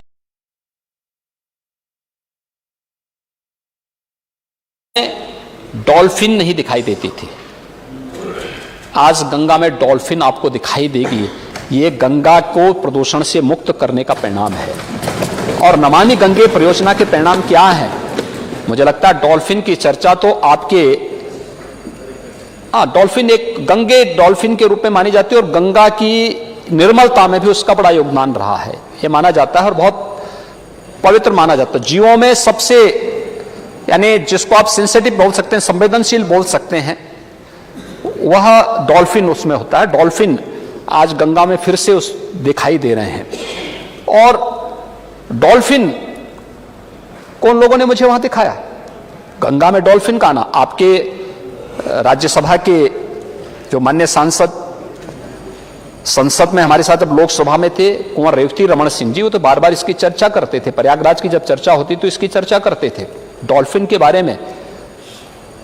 कांग्रेस सरकार के समय मेरा एक कॉलिंग अटेंशन था संसद में, उस पर भी उन्होंने इस मुद्दे को रखा था, मजबूती के साथ रखते थे। और डॉल्फिन आज फिर से दिखाई दे रही है गंगा जी में। प्रधानमंत्री मोदी जी के नमामि गंगे परियोजना के कारण हमारी आस्था का भी सम्मान हुआ और अब तो गंगा आस्था का भी सम्मान कर रही है और अर्थव्यवस्था को भी मजबूती प्रदान कर रही है। देश का पहला वाटरवे हल्दिया से वाराणसी के बीच में प्रारंभ हो चुका है, अब वहां से एक्सपोर्ट भी हो रही है, तमाम चीजें अब एक्सपोर्ट होनी प्रारंभ हो चुकी हैं। ये चीजें दिखाती हैं कि किस तेजी के साथ कार्य हो चुके हैं और नमामि गंगे परियोजना के परिणाम बहुत मजबूती से आगे बढ़ रहे हैं। 70 से अधिक नदियां जो लुप्त प्राय हो चुकी थी, हम लोगों ने कन्वर्जन के माध्यम से ही उन सभी नदियों को फिर से पुनर्जीवित करने में सफलता प्राप्त हुई है प्रदेश के अंदर। इसमें नून है, अरिल है, मंदाकिनी को भी उस कार्यक्रम के साथ जोड़ा गया है, तमसा है, टेढ़ी है, मनोरमा है, पांडु है, तमाम ऐसी नदियां हैं जिन पर कार्य हुए हैं और वे पुनर्जीवित होते हुए दिखाई दिए हैं। महोदय, ये सभी कार्य आज प्रदेश के अंदर हुए हैं। आपने सैनिक स्कूलों की भी चर्चा की थी, तो सैनिक स्कूल की चर्चा भी मैं आपको यहां पे बता ही दूं कि 2012 से 17 के बीच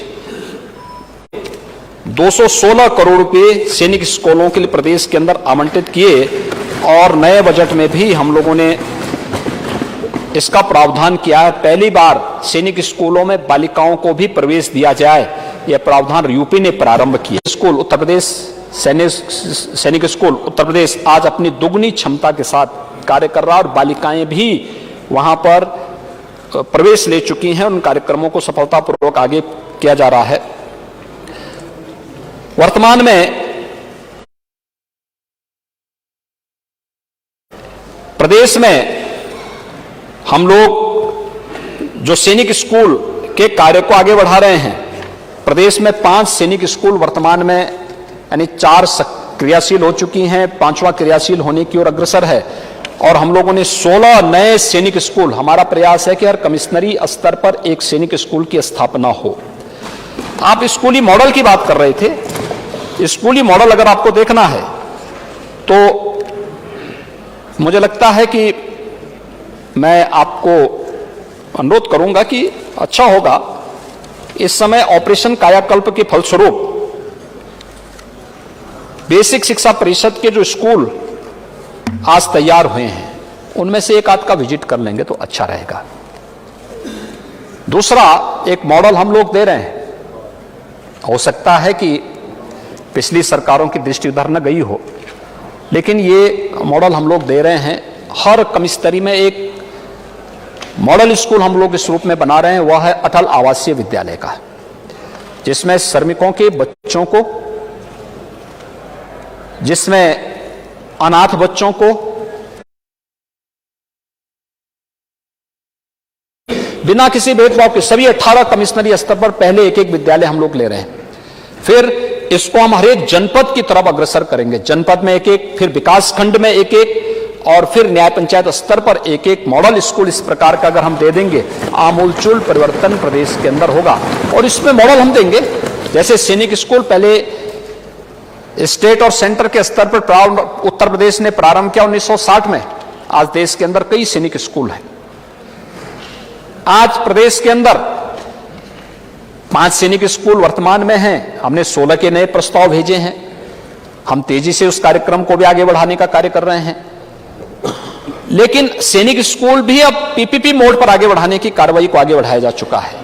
और यही हम लोग चाहेंगे कि जितना पैसा शिक्षा के उस पर हम लोगों ने वर्तमान में दिया है, ये पैसा शिक्षा में आमूलचूल परिवर्तन का कारक बने, इस दिशा में भी हम लोगों को आगे बढ़ाना चाहिए।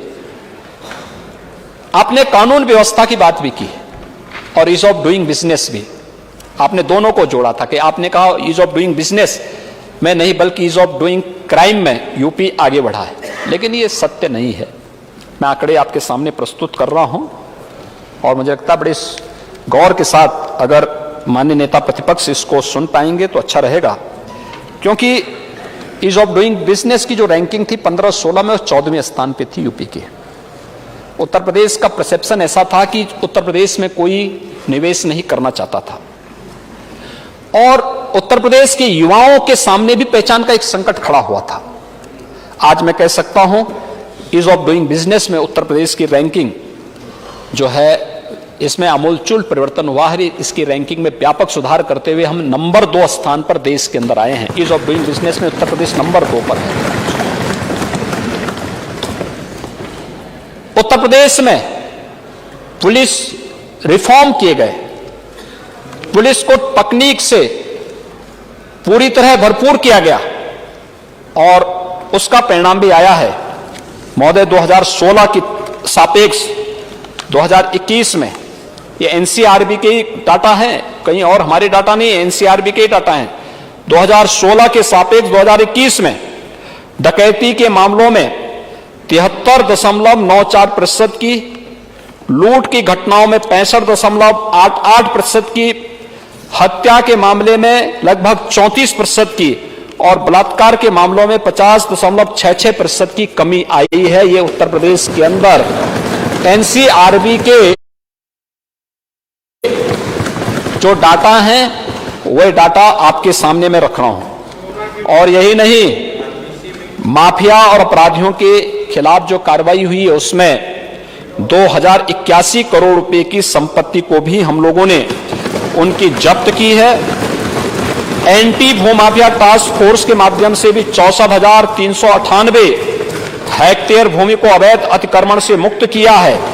और प्रदेश के अंदर जो परिणाम सामने आए हैं वो सबके सामने हैं कि आज उत्तर प्रदेश के किसी नौजवान के सामने अपने पहचान का संकट कोई भी किसी भी प्रकार का कोई संकट उनके सामने नहीं है। प्रदेश के अंदर सरकार ने बहुत सारे चीजों पर कार्य प्रारंभ किया है और मुझे लगता है कि इस दिशा में बहुत सारी चीजें सामने आएंगी, लेकिन मैं कुछ चीजें आपके सामने बताना चाहूंगा। खास तौर पर जो चीजें आप यहां पर कह रहे थे, आपने गन्ना किसानों की बात भी की थी। गन्ना के किसानों की स्थिति क्या थी समाजवादी पार्टी की सरकार के समय, और वर्तमान में क्या है, यह भी आपके सामने मुझे लगता है कि रखने की आवश्यकता है। विगत 5 वर्ष के दौरान हमारी सरकार ने 1,74,383.81 करोड़ रुपए के गन्ना मूल्य का भुगतान किया है। यानी 1,74,383 करोड़ 81 लाख रुपए का गन्ना मूल्य का भुगतान हुआ है गन्ना किसानों का। और अगर आप देखेंगे, अभी भी आ रहा हूं मैं उस पे भी, अभी भी ये अंतिम तिथि है आज मई महीने की। अभी हमारी 120 चीनी मिलें हम लोगों ने इस सत्र में चलाई थी। 4 चीनी मिलें अभी भी हमारी चल रही हैं, और जब तक गन्ना किसानों के खेत में गन्ना होगा, 1 भी डंठल गन्ना होगा, तब तक चीनी मिलें चलेंगी। राज्य सरकार का जो पहले दिन का संकल्प है, हम उसको लेकर के आज भी काम कर रहे हैं। लेकिन गन्ना मूल्य का भुगतान, गन्ना किसान को घटतोली से मुक्त करने की कार्रवाई रही हो, पर्ची की ब्लैकमेलिंग से बचाने के लिए जो कार्रवाई की गई हो, या भूतपूर्व है, तकनीक का उपयोग किया गया, सीधे किसान के स्मार्टफोन पर ही यह सुविधा दे दी गई है कि उसको पर्ची की सुविधा उसके स्मार्टफोन पर आ जाएगी, और एक नंबर 1 पर है। ये सभी कार्य इस दौरान हुए हैं। और महोदय, हम लोग इस सत्र के साथ ही हमारा जो प्रयास है, बजट में भी हम लोगों ने कुछ गन्ना मूल्य के भुगतान की राशि कॉर्पोरेशन और फेडरेशन से जुड़ी हुई चीनी मिलों का प्रावधान किया है। बाकी ये मिलें अपने स्वयं के रिसोर्सेस से भी उसको भुगतान करने की स्थिति में होंगी। और हमारा पूरा प्रयास है कि जो 1,74,000 करोड़ रुपए से अधिक का गन्ना मूल्य का भुगतान अब तक हम लोग कर चुके हैं, मात्र 8,000 करोड़ रुपए के आसपास का जो गन्ना मूल्य का भुगतान है, यह भी समय से किसानों को, गन्नदाता किसानों को प्राप्त हो सके। सरकार उसको भी पूरा करने के लिए पूरी प्रतिबद्धता के साथ यहां पर कार्य कर रही है, और उस पर किसी भी प्रकार का कोई संकोच नहीं है। मुझे लगता है कि रामाला चीनी मिल आज भी चल रही है, इस समय भी चल रही है। मैंने पहले कहा था कि अगर आ रहा है, उसमें भी आ रहा हूं मैं, धान क्रय में 12 से 17 के बीच में मात्र 17,190 करोड़ रुपए गया था, और यह किसान के खाते में नहीं गया था, पैसा ज्यादातर आड़तियों के पास गया था। लेकिन 17 से 22 के बीच में देखिए, 12 से 17 के बीच में कुल 17,190 करोड़, लेकिन 17 से 22 के बीच में 47,244 करोड़ रुपए से अधिक की राशि धान उत्पादक किसानों के पास डीबीटी के माध्यम से भेजने का काम हुआ है। ऐसे ही गेहूं उत्पादक किसानों के पास भी सरकार ने डीबीटी के माध्यम से इस पैसे को उन्हें उपलब्ध करवाने का कार्य किया, और सरकार इन कार्यक्रमों को आगे बढ़ाने की दिशा में लगातार प्रयास कर रही है। महोदय, इसके साथ ही प्रदेश सरकार ने बहुत सारे कार्यक्रम आगे बढ़ाए हैं। एक जो योजना यहां पर माननीय नेता प्रतिपक्ष कह रहे थे, पुरानी पेंशन स्कीम की बात इन्होंने कही थी, कोड पेंशन स्कीम। प्रदेश सरकार ने पहले मैंने कहा कि अपने सभी कर्मचारियों के हितों को पूरी तरह संरक्षण देने के लिए सरकार पूरी संवेदनशील तरीके से कार्य कर रही है। आज अभी ई पेंशन स्कीम हम लोगों ने लागू की। अब किसी भी कर्मचारी को अपने पेंशन के लिए कार्यालयों की दौड़ धूप नहीं करनी पड़ेगी। एक ऑटो मोड पर सभी कार्य अपने आप आगे बढ़ेंगे। अभूतपूर्व कार्य हुआ जी, बहुत तकनीक के साथ उसे जोड़ करके उस कार्यक्रम को आगे बढ़ाया गया। लेकिन ये राज्य में ओल्ड पेंशन स्कीम लागू किसने की? क्या तब समाजवादी पार्टी की सरकार नहीं थी क्या? 12 से 17 के बीच समाजवादी पार्टी की सरकार थी, तब क्या कर रहे थे? जब ये स्कीम लागू की गई थी उसके 2 वर्ष तक समाजवादी पार्टी की सरकार थी, और वर्मा जी तो जो है जहां मीठा खाने के लिए मिले वहीं लपक पड़ते हैं, यानी सपा हो या बसपा हो दोनों के श्रेय लेने का प्रयास करेंगे। बहुजन समाजवादी पार्टी की सरकार भी थी 5 साल तक, आप तब भी थे, कभी आप लोगों ने तब ये मुद्दा नहीं उठाया। आप लोगों ने उत्तर प्रदेश के इन कर्मचारियों के प्रति कितना अनर्थ किया था। एक न्यू पेंशन स्कीम के अंदर जो प्रावधान था कि इन कर्मचारियों के अकाउंट सरकार खोलेगी, स्टेट शेयर देगी,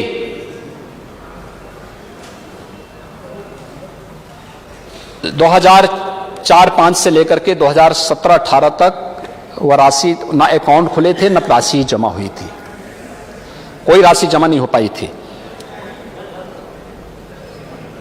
जब यह मामला मेरे सामने आया था 17-18 में, कर्मचारी संगठनों ने मेरे सामने इस बात को रखा, मैंने यहां पे एक कमेटी गठित की थी और इस बात को हम लोगों ने व्यवस्था की थी कि ये जो कर्मचारियों का पैसा यानी कंट्रीब्यूशन एम्प्लॉय का भी होना था और स्टेट का भी कंट्रीब्यूशन उसमें होना था, लेकिन वो तब होता जब अकाउंट खुलते, नहीं खोले गए थे।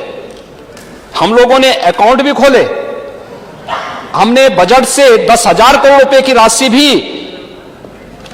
हर कर्मचारी के उसमें जो स्टेट शेयर होना चाहिए था वो भी जमा किया, और स्टेट शेयर 2005 में जब न्यू पेंशन स्कीम लागू की गई थी तब स्टेट शेयर 10% था, हमने उस राशि को बढ़ा के 14% भी हम लोगों ने किया है, भारतीय जनता पार्टी नेतृत्व की सरकार ने किया है।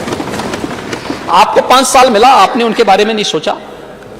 समाजवादी पार्टी की सरकार के समय लागू हुआ था, तब आप लोगों ने उसकी चर्चा नहीं की, उसको उस समय रोका नहीं। बहुजन समाजवादी पार्टी सरकार में थी तब भी उसको लागू नहीं किया गया, और आज केवल चुनावी लाभ हानि के लिए, केवल कर्मचारियों को बहकाने के लिए इन लोगों के द्वारा सगोफा छोड़ा गया है। हर व्यक्ति जानता है कि इनको जब आना ही नहीं था तो फिर बोलते कुछ भी दो जी, तो उससे क्या होने वाला है, और यही सब होता था। जनता भी जानती थी कि जब आना ही नहीं है तो इनकी बात को ध्यान भी मत दो, एकदम जनता भी उसको उसी रूप में ली थी।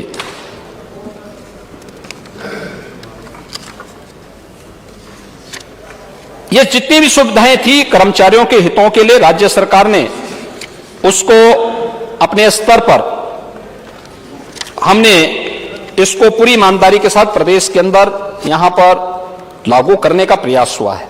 महोदय, जो यहां पर खन्ना जी ने अपना बजट प्रस्तुत किया, इसमें अगर हम देखेंगे ऊर्जा क्षेत्र में 48,345 करोड़ रुपए का प्रावधान किया गया, जो पिछले बजट से 26% अधिक है। पुलिस रिफॉर्म के साथ साथ उनके इंफ्रास्ट्रक्चर के लिए प्रदेश में बेहतर कानून व्यवस्था, सुरक्षा का बेहतर माहौल और उनकी सुविधाओं के लिए, आवश्यक सुविधा आदि के लिए भी हम लोगों ने बजट में 32,811 करोड़ रुपए से अधिक की धनराशि का प्रावधान किया है। कृषि, उद्यान और सहकारिता के क्षेत्र में 17% के बजट का प्रावधान, दुग्ध, पशुपालन और दुग्ध उत्पादन, मत्स्य में 18% का, ग्राम्य विकास, पंचायती राज, नगर विकास में वृद्धि 11% की, चिकित्सा 87,000 करोड़ रुपए का प्रावधान किया गया है। जाति से जुड़ी हुए बच्चों की स्कॉलरशिप को समाजवादी पार्टी की सरकार ने रोक दिया था, नहीं दिया था। हमारी सरकार आई थी, हम लोगों ने फिर विशेष प्रावधान करके उसको आगे बढ़ाने का काम किया। महिला और बाल विकास के लिए भी 28% की वृद्धि की गई है, जो 5 वर्ष में इस मद पे आने वाली राशि की दुगनी है।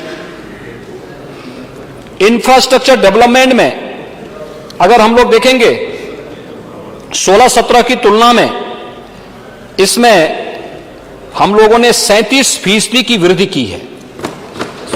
37% की इसमें अतिरिक्त वृद्धि हुई है। प्रदेश में आज 22-23 में 1,36,681 करोड़ 67 लाख रुपए का जो हमारा इंफ्रास्ट्रक्चर का जो व्यय है, इसमें कुल बजट का 22.2% है। और महोदय, यह 16-17 की तुलना में अगर मैं इसकी तुलना करूं तो यह लगभग 104% अधिक है।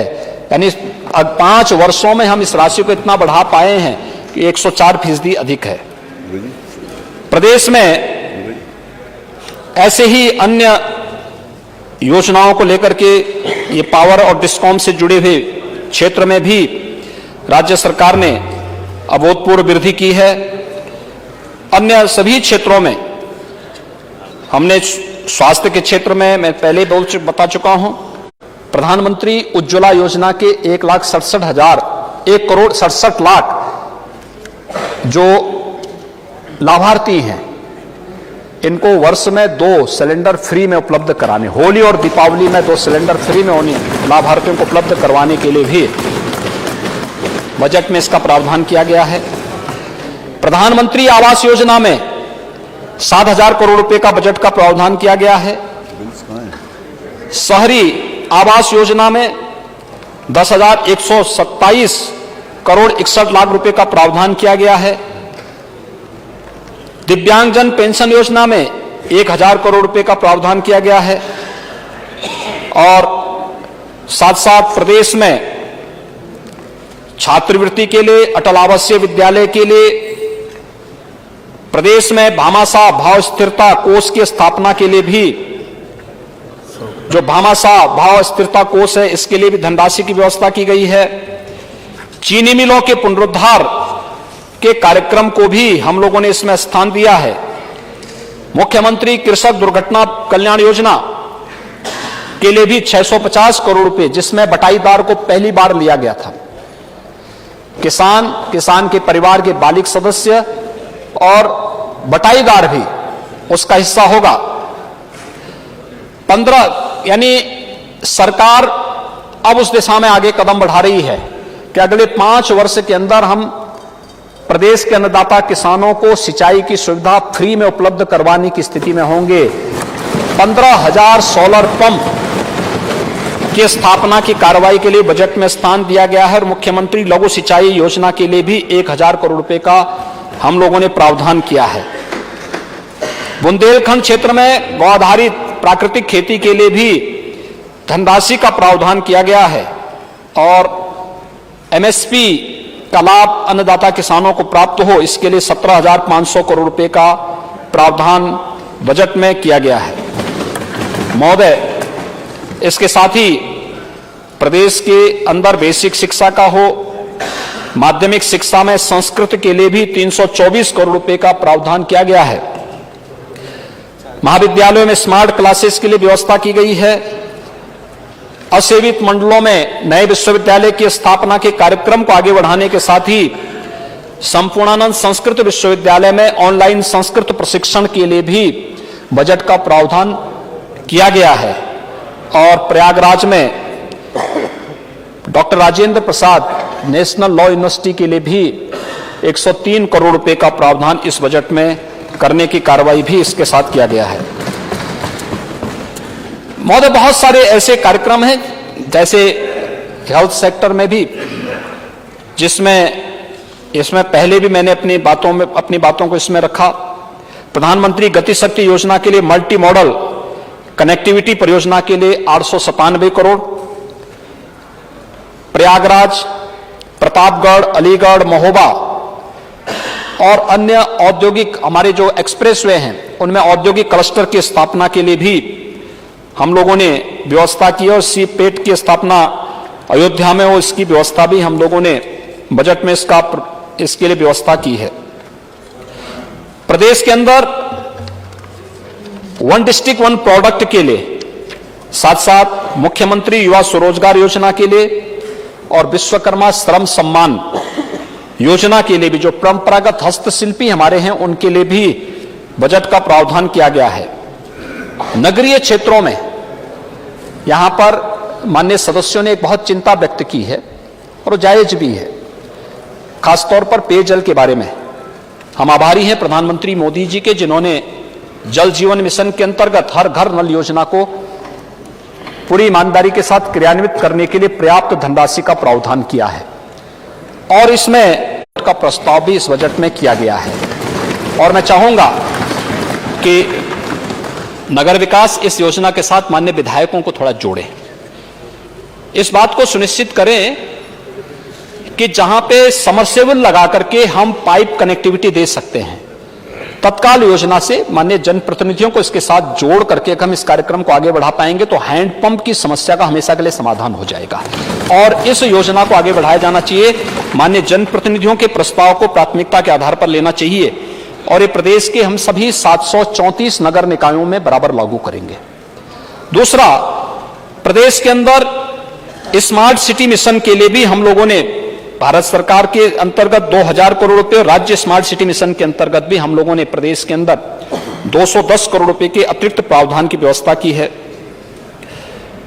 मेट्रो परियोजना और आरआरटीएस परियोजना के लिए भी 2750 करोड़ रुपए का प्रावधान किया है। जल जीवन मिशन ग्रामीण क्षेत्र में शुद्ध पेयजल की आपूर्ति, बुंदेलखंड और बिंद क्षेत्र में हम इस कार्यक्रम को लागू कर रहे हैं। हमारा प्रयास है कि इस वर्ष के अंत तक हर घर नल की योजना इन क्षेत्रों में लागू हो। इंसेफ्लाइटिस और आर्सेनिक और फ्लोराइड से प्रभावित क्षेत्रों के साथ साथ खारा पानी वाले क्षेत्रों में और डार्क जोन वाले क्षेत्रों में, अन्य क्षेत्रों में भी ये कार्यक्रम लागू हो, इसके लिए 19,500 करोड़ रुपए का प्रावधान किया गया है। और मैं चाहूंगा कि इसमें नमामि गंगे, जल ग्राम्य विकास विभाग, ये सभी इसके साथ माननीय जनप्रतिनिधियों को जोड़े। प्रयास हो कि हम लोग हर घर तक शुद्ध पेयजल की आपूर्ति करने में सक्षम हो सके और समय पे सक्षम हो सके। इस कनेक्टिविटी को बेहतर करने की दिशा में विगत 5 वर्ष के अंदर 36 लाख नए पाइप पेयजल के कनेक्शन उपलब्ध करवाने में हमें सफलता प्राप्त हुई। लेकिन अभी इस लक्ष्य को बहुत तेजी के साथ प्रदेश के अंदर हर घर तक पहुंचाना है और उस कार्यक्रम के लिए भी धनराशि की व्यवस्था की गई है। मेट्रो के साथ साथ वाराणसी में रोपवे के लिए भी बजट का प्रावधान किया गया है और स्वच्छ भारत मिशन नगरीय योजना के अंतर्गत और के लिए भी धनराशि का प्रावधान, पर्याप्त प्रावधान किया जा रहा है। ग्रामीण और शहरी क्षेत्रों के लिए तो बाढ़ नियंत्रण के लिए भी 2751 करोड़ रुपए का बजट भी हम लोगों ने किया है। खेल प्रतिभाओं को विकसित करने के लिए भी इस दिशा में कार्य प्रारंभ किया है और अपने युवाओं के लिए भी टैबलेट और स्मार्टफोन के लिए 1500 करोड़ रुपए का प्रावधान यहां पर प्रदेश ने किया है। अभ्युदय कोचिंग के लिए हमारा युवा कोचिंग यानी किसी भी प्रतियोगी परीक्षा की कोचिंग के लिए उसे उत्तर प्रदेश के बाहर न जाना पड़े। कमिश्नरी स्तर पर हम लोगों ने अभ्युदय कोचिंग की व्यवस्था की है। उस फील्ड से जुड़े हुए एक्सपर्ट वहां पर उन्हें उसका लाभ दे रहे हैं। उत्तर प्रदेश की एक बालिका बिजनौर से है और मैं उत्तर प्रदेश के अपने सभी इन युवाओं को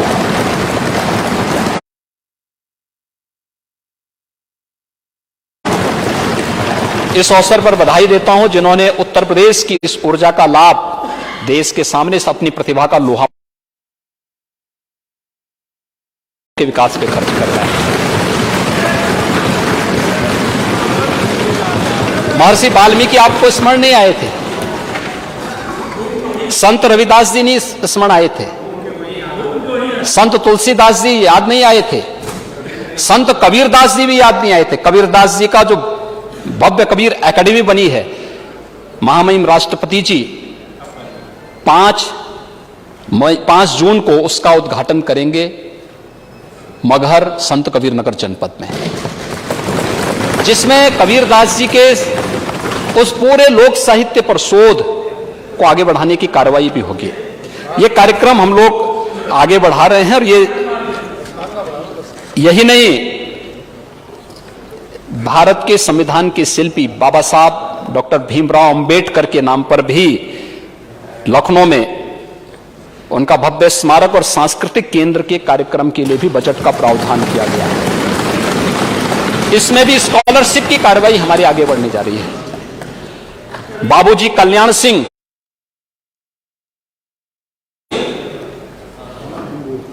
ग्राम उन्नत योजना के लिए भी सरकार ने बजट का एक टोकन, आप तो इतने वरिष्ठ सदस्य हैं, सरकार एक पहले मद खोलती है और फिर बजट आवश्यकता के अनुरूप वहां पे आता है। बजट का कमी नहीं होती है, कमी होती मनसा की, इच्छा शक्ति की। और इतने सीनियर सदस्य होकर के आप इस बात को, राशि महत्वपूर्ण नहीं होती, महत्वपूर्ण यह होता है कि मनसा क्या है। लेकिन बाबूजी कल्याण सिंह जी के नाम पे, सरदेव कल्याण सिंह जी ने सरकार का मॉडल क्या होना चाहिए 1991 में उनके द्वारा स्थापित सरकार, उसका एक आधार बनती है। और कल्याण सिंह जी ने वो हम लोगों को जो नजीर दी, वह आज भी प्रदेश और देश के सामने को बनता है। और मुझे लगता है कल्याण सिंह जी के नाम पर ग्राम्य विकास की इस अवधारणा को लागू करने के लिए सरकार कार्य कर रही है। प्रधानमंत्री ग्रामीण सड़क योजना के लिए भी 7,373 करोड़ रुपए, ग्रामीण बसावटों में ऑल वेदर रोड के लिए 1,965 करोड़ रुपए, निषाद राज बोर्ड सब्सिडी योजना, इसके लिए भी व्यवस्था की गई है। और महोदय, ये सभी प्रावधान यहां पर किए गए हैं। प्रदेश में मैंने पहले भी कहा कि जितने भी बजट में प्रावधान किए गए हैं, ये सभी आप सभी माननीय सदस्यों के प्रस्ताव पर हो रहे हैं। और उन प्रस्तावों को लागू करने की जमीनी जो स्थिति है वह भी आप ही के स्तर पर होना है, आप ही के प्रस्ताव पर वो आगे भी बढ़ना है। राज्य सरकार इस बात को सुनिश्चित करेगी कि हर माननीय सदस्य की भावनाओं के अनुरूप विकास के कार्य जमीनी धरातल पर उतर करके प्रदेश की 25 करोड़ जनता की आशाओं और उनकी आकांक्षाओं को ये पूरा कर सके। गरीबों के जीवन, प्रदेश के गरीबों के जीवन में व्यापक परिवर्तन करते हुए उन्हें उन्नयन की दिशा में अग्रसर कर सके। देश के युवाओं के जीवन को और बेहतर करने की दिशा में कार्य कर सके। महोदय, यह बजट युवा पीढ़ी को सशक्त बनाएगा, भारत के भविष्य के प्रतीक के रूप में अपने युवाओं को स्थापित करेगा। प्रदेश में महिलाओं विकास की योजनाओं में मातृशक्ति की भागीदारी सुनिश्चित हो, इस दिशा में भी सरकार ने बजट में इसका प्रावधान किया है। गरीब, किसान, वंचित और समाज के विभिन्न तबके के हितों के लिए सरकार ने इन कार्यक्रमों को आगे बढ़ाया है। यह बजट 21वीं शताब्दी के तीसरे जो हमारा दशक चल रहा है, यह उत्तर प्रदेश की अर्थव्यवस्था को इस पूरे एक दशक के अंदर हमें आदरणीय प्रधानमंत्री जी के विजन के अनुरूप $1 ट्रिलियन की इकोनॉमी के रूप में स्थापित करने की मंशाओं को स्थापित करने वाला बजट है। उत्तर प्रदेश का बजट उसका प्रतिनिधित्व करेगा और इस दिशा में हम जाति, मत, मजहब, क्षेत्र और भाषा, इन सब से ऊपर उठ करके जब हम कोई बात कहते हैं तो तब जाति, मत, मजहब ये सब नहीं आना चाहिए, तब इससे ऊपर उठकर हमें काम करना होगा। और उस दिशा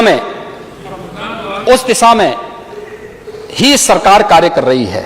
और इसलिए महोदय, मैं केवल यही कहूंगा, जो सरदेव अटल जी ने कही थी बात, नेता प्रतिपक्ष भी उस चीज को, कल उन्होंने सरदेव अटल जी को स्मरण किया था, मैं उनको धन्यवाद दूंगा। लेकिन मैं उनसे ये भी अपील करूंगा कि बहुत बंटवारा किया आप लोगों ने, प्रदेश में बहुत विभाजन किया, बहुत जो इस प्रकार की बात की, आपने कल बात कही थी यहां पे, खासतौर पर पिछड़ों की बात की थी, दलितों की बात की थी। तो हमारा वंचित और दलित भाई जानता है कि समाजवादी पार्टी कितना उनका हितैषी रही है। उनकी स्कॉलरशिप रोक दी, नाम पर बाबा साहब भीमराव अंबेडकर और मान्यवर कांसीराम जी के नाम पर स्थापित संस्थाओं के नाम बदल दिए गए थे, तमाम अन्य कार्यक्रम, तमाम अन्य प्रकार के षड्यंत्र होते रहे। और क्या हमें लगता नहीं, जब हम पिछड़ों की बात कर रहे हैं, अति पिछड़ों की बात होनी चाहिए, सबकी बात होनी चाहिए। हाँ, हम तो बात कर रहे हैं, किसान, नौजवान, महिलाएं, वंचित, दलित, पिछड़ा, ये सभी उसका लाभ लेता है। जब 2,61,00,000 गरीबों के घर में शौचालय बनते हैं, तो उत्तर प्रदेश के गरीब, दलित, वंचित, पिछड़े के घर में बनते हैं, महिलाओं के जीवन में परिवर्तन का एक कारक बनता है। प्रदेश में जब 5 लाख नौजवानों को सरकारी नौकरी मिलती है, तो प्रदेश के हर एक गरीब को, हर एक वंचित को, हर एक दलित को, हर एक पिछड़े को उस योजना का लाभ मिलता। आज ये नहीं होता है कि हम भर्ती निकालें और भर्ती में एक जाति विशेष के सभी लोगों को भर दें, नहीं होता है। आज मेरिट के आधार पर ये सभी कार्यक्रम आगे बढ़ते हैं। और मैं इसलिए आपसे बहुत विनम्रता के साथ कहूंगा, मैं आपसे बहुत विनम्रता के साथ कहूंगा कि अब हमें प्रदेश की 25 करोड़ जनता की भावनाओं का प्रतिनिधित्व करना होगा, 25 करोड़ लोगों के बारे में सोचना होगा। ये जो सुरक्षा का माहौल, ये प्रदेश का जो परसेप्शन बदला है, प्रदेश के जीवन में व्यापक परिवर्तन का जो कारक बना है, इसमें हम सब सहभागी बने, हम सब मिलकर के इस कार्यक्रम को आगे बढ़ाएं।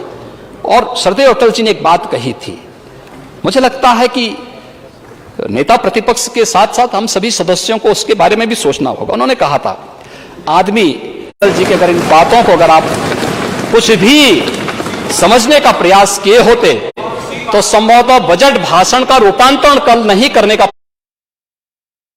बजट भाषण पे सचमुच 124, 125 सदस्यों का प्रतिभाग होना, इतनी गंभीर चर्चा को आगे बढ़ाना और बहुत व्यवस्थित रूप से विधानसभा की कार्रवाई आगे बढ़ सके।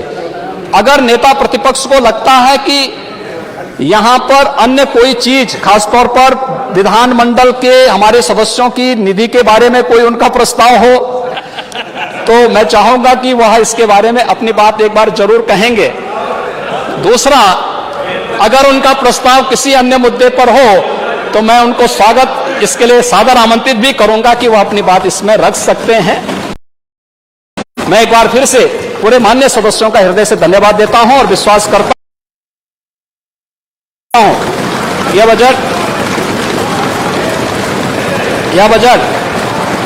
उत्तर प्रदेश जनता के हितों को ध्यान में रख करके बनाया गया है।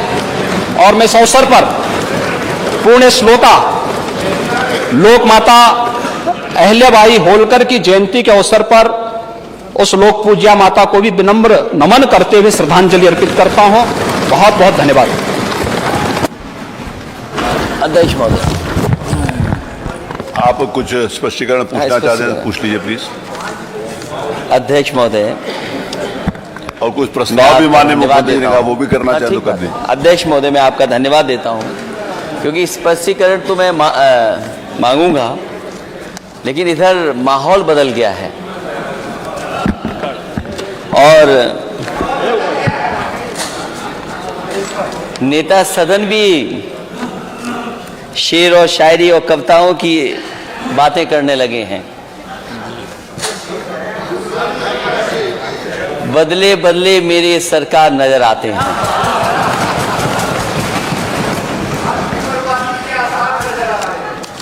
वो आपकी बर्बादी के, वो अगली लाइन थी। मुझे अच्छा लगा कि मैं नेता सदन को जो गाना दे रहा था केवल एक लाइन का, उन्हीं के माननीय सदस्य ने दूसरी लाइन बोल दी। मैं चाहूंगा कि माननीय सदस्य दोबारा वो लाइन बोल दें, क्योंकि मैं तो नेता सदन के वो दूसरी लाइन नहीं बोलूंगा।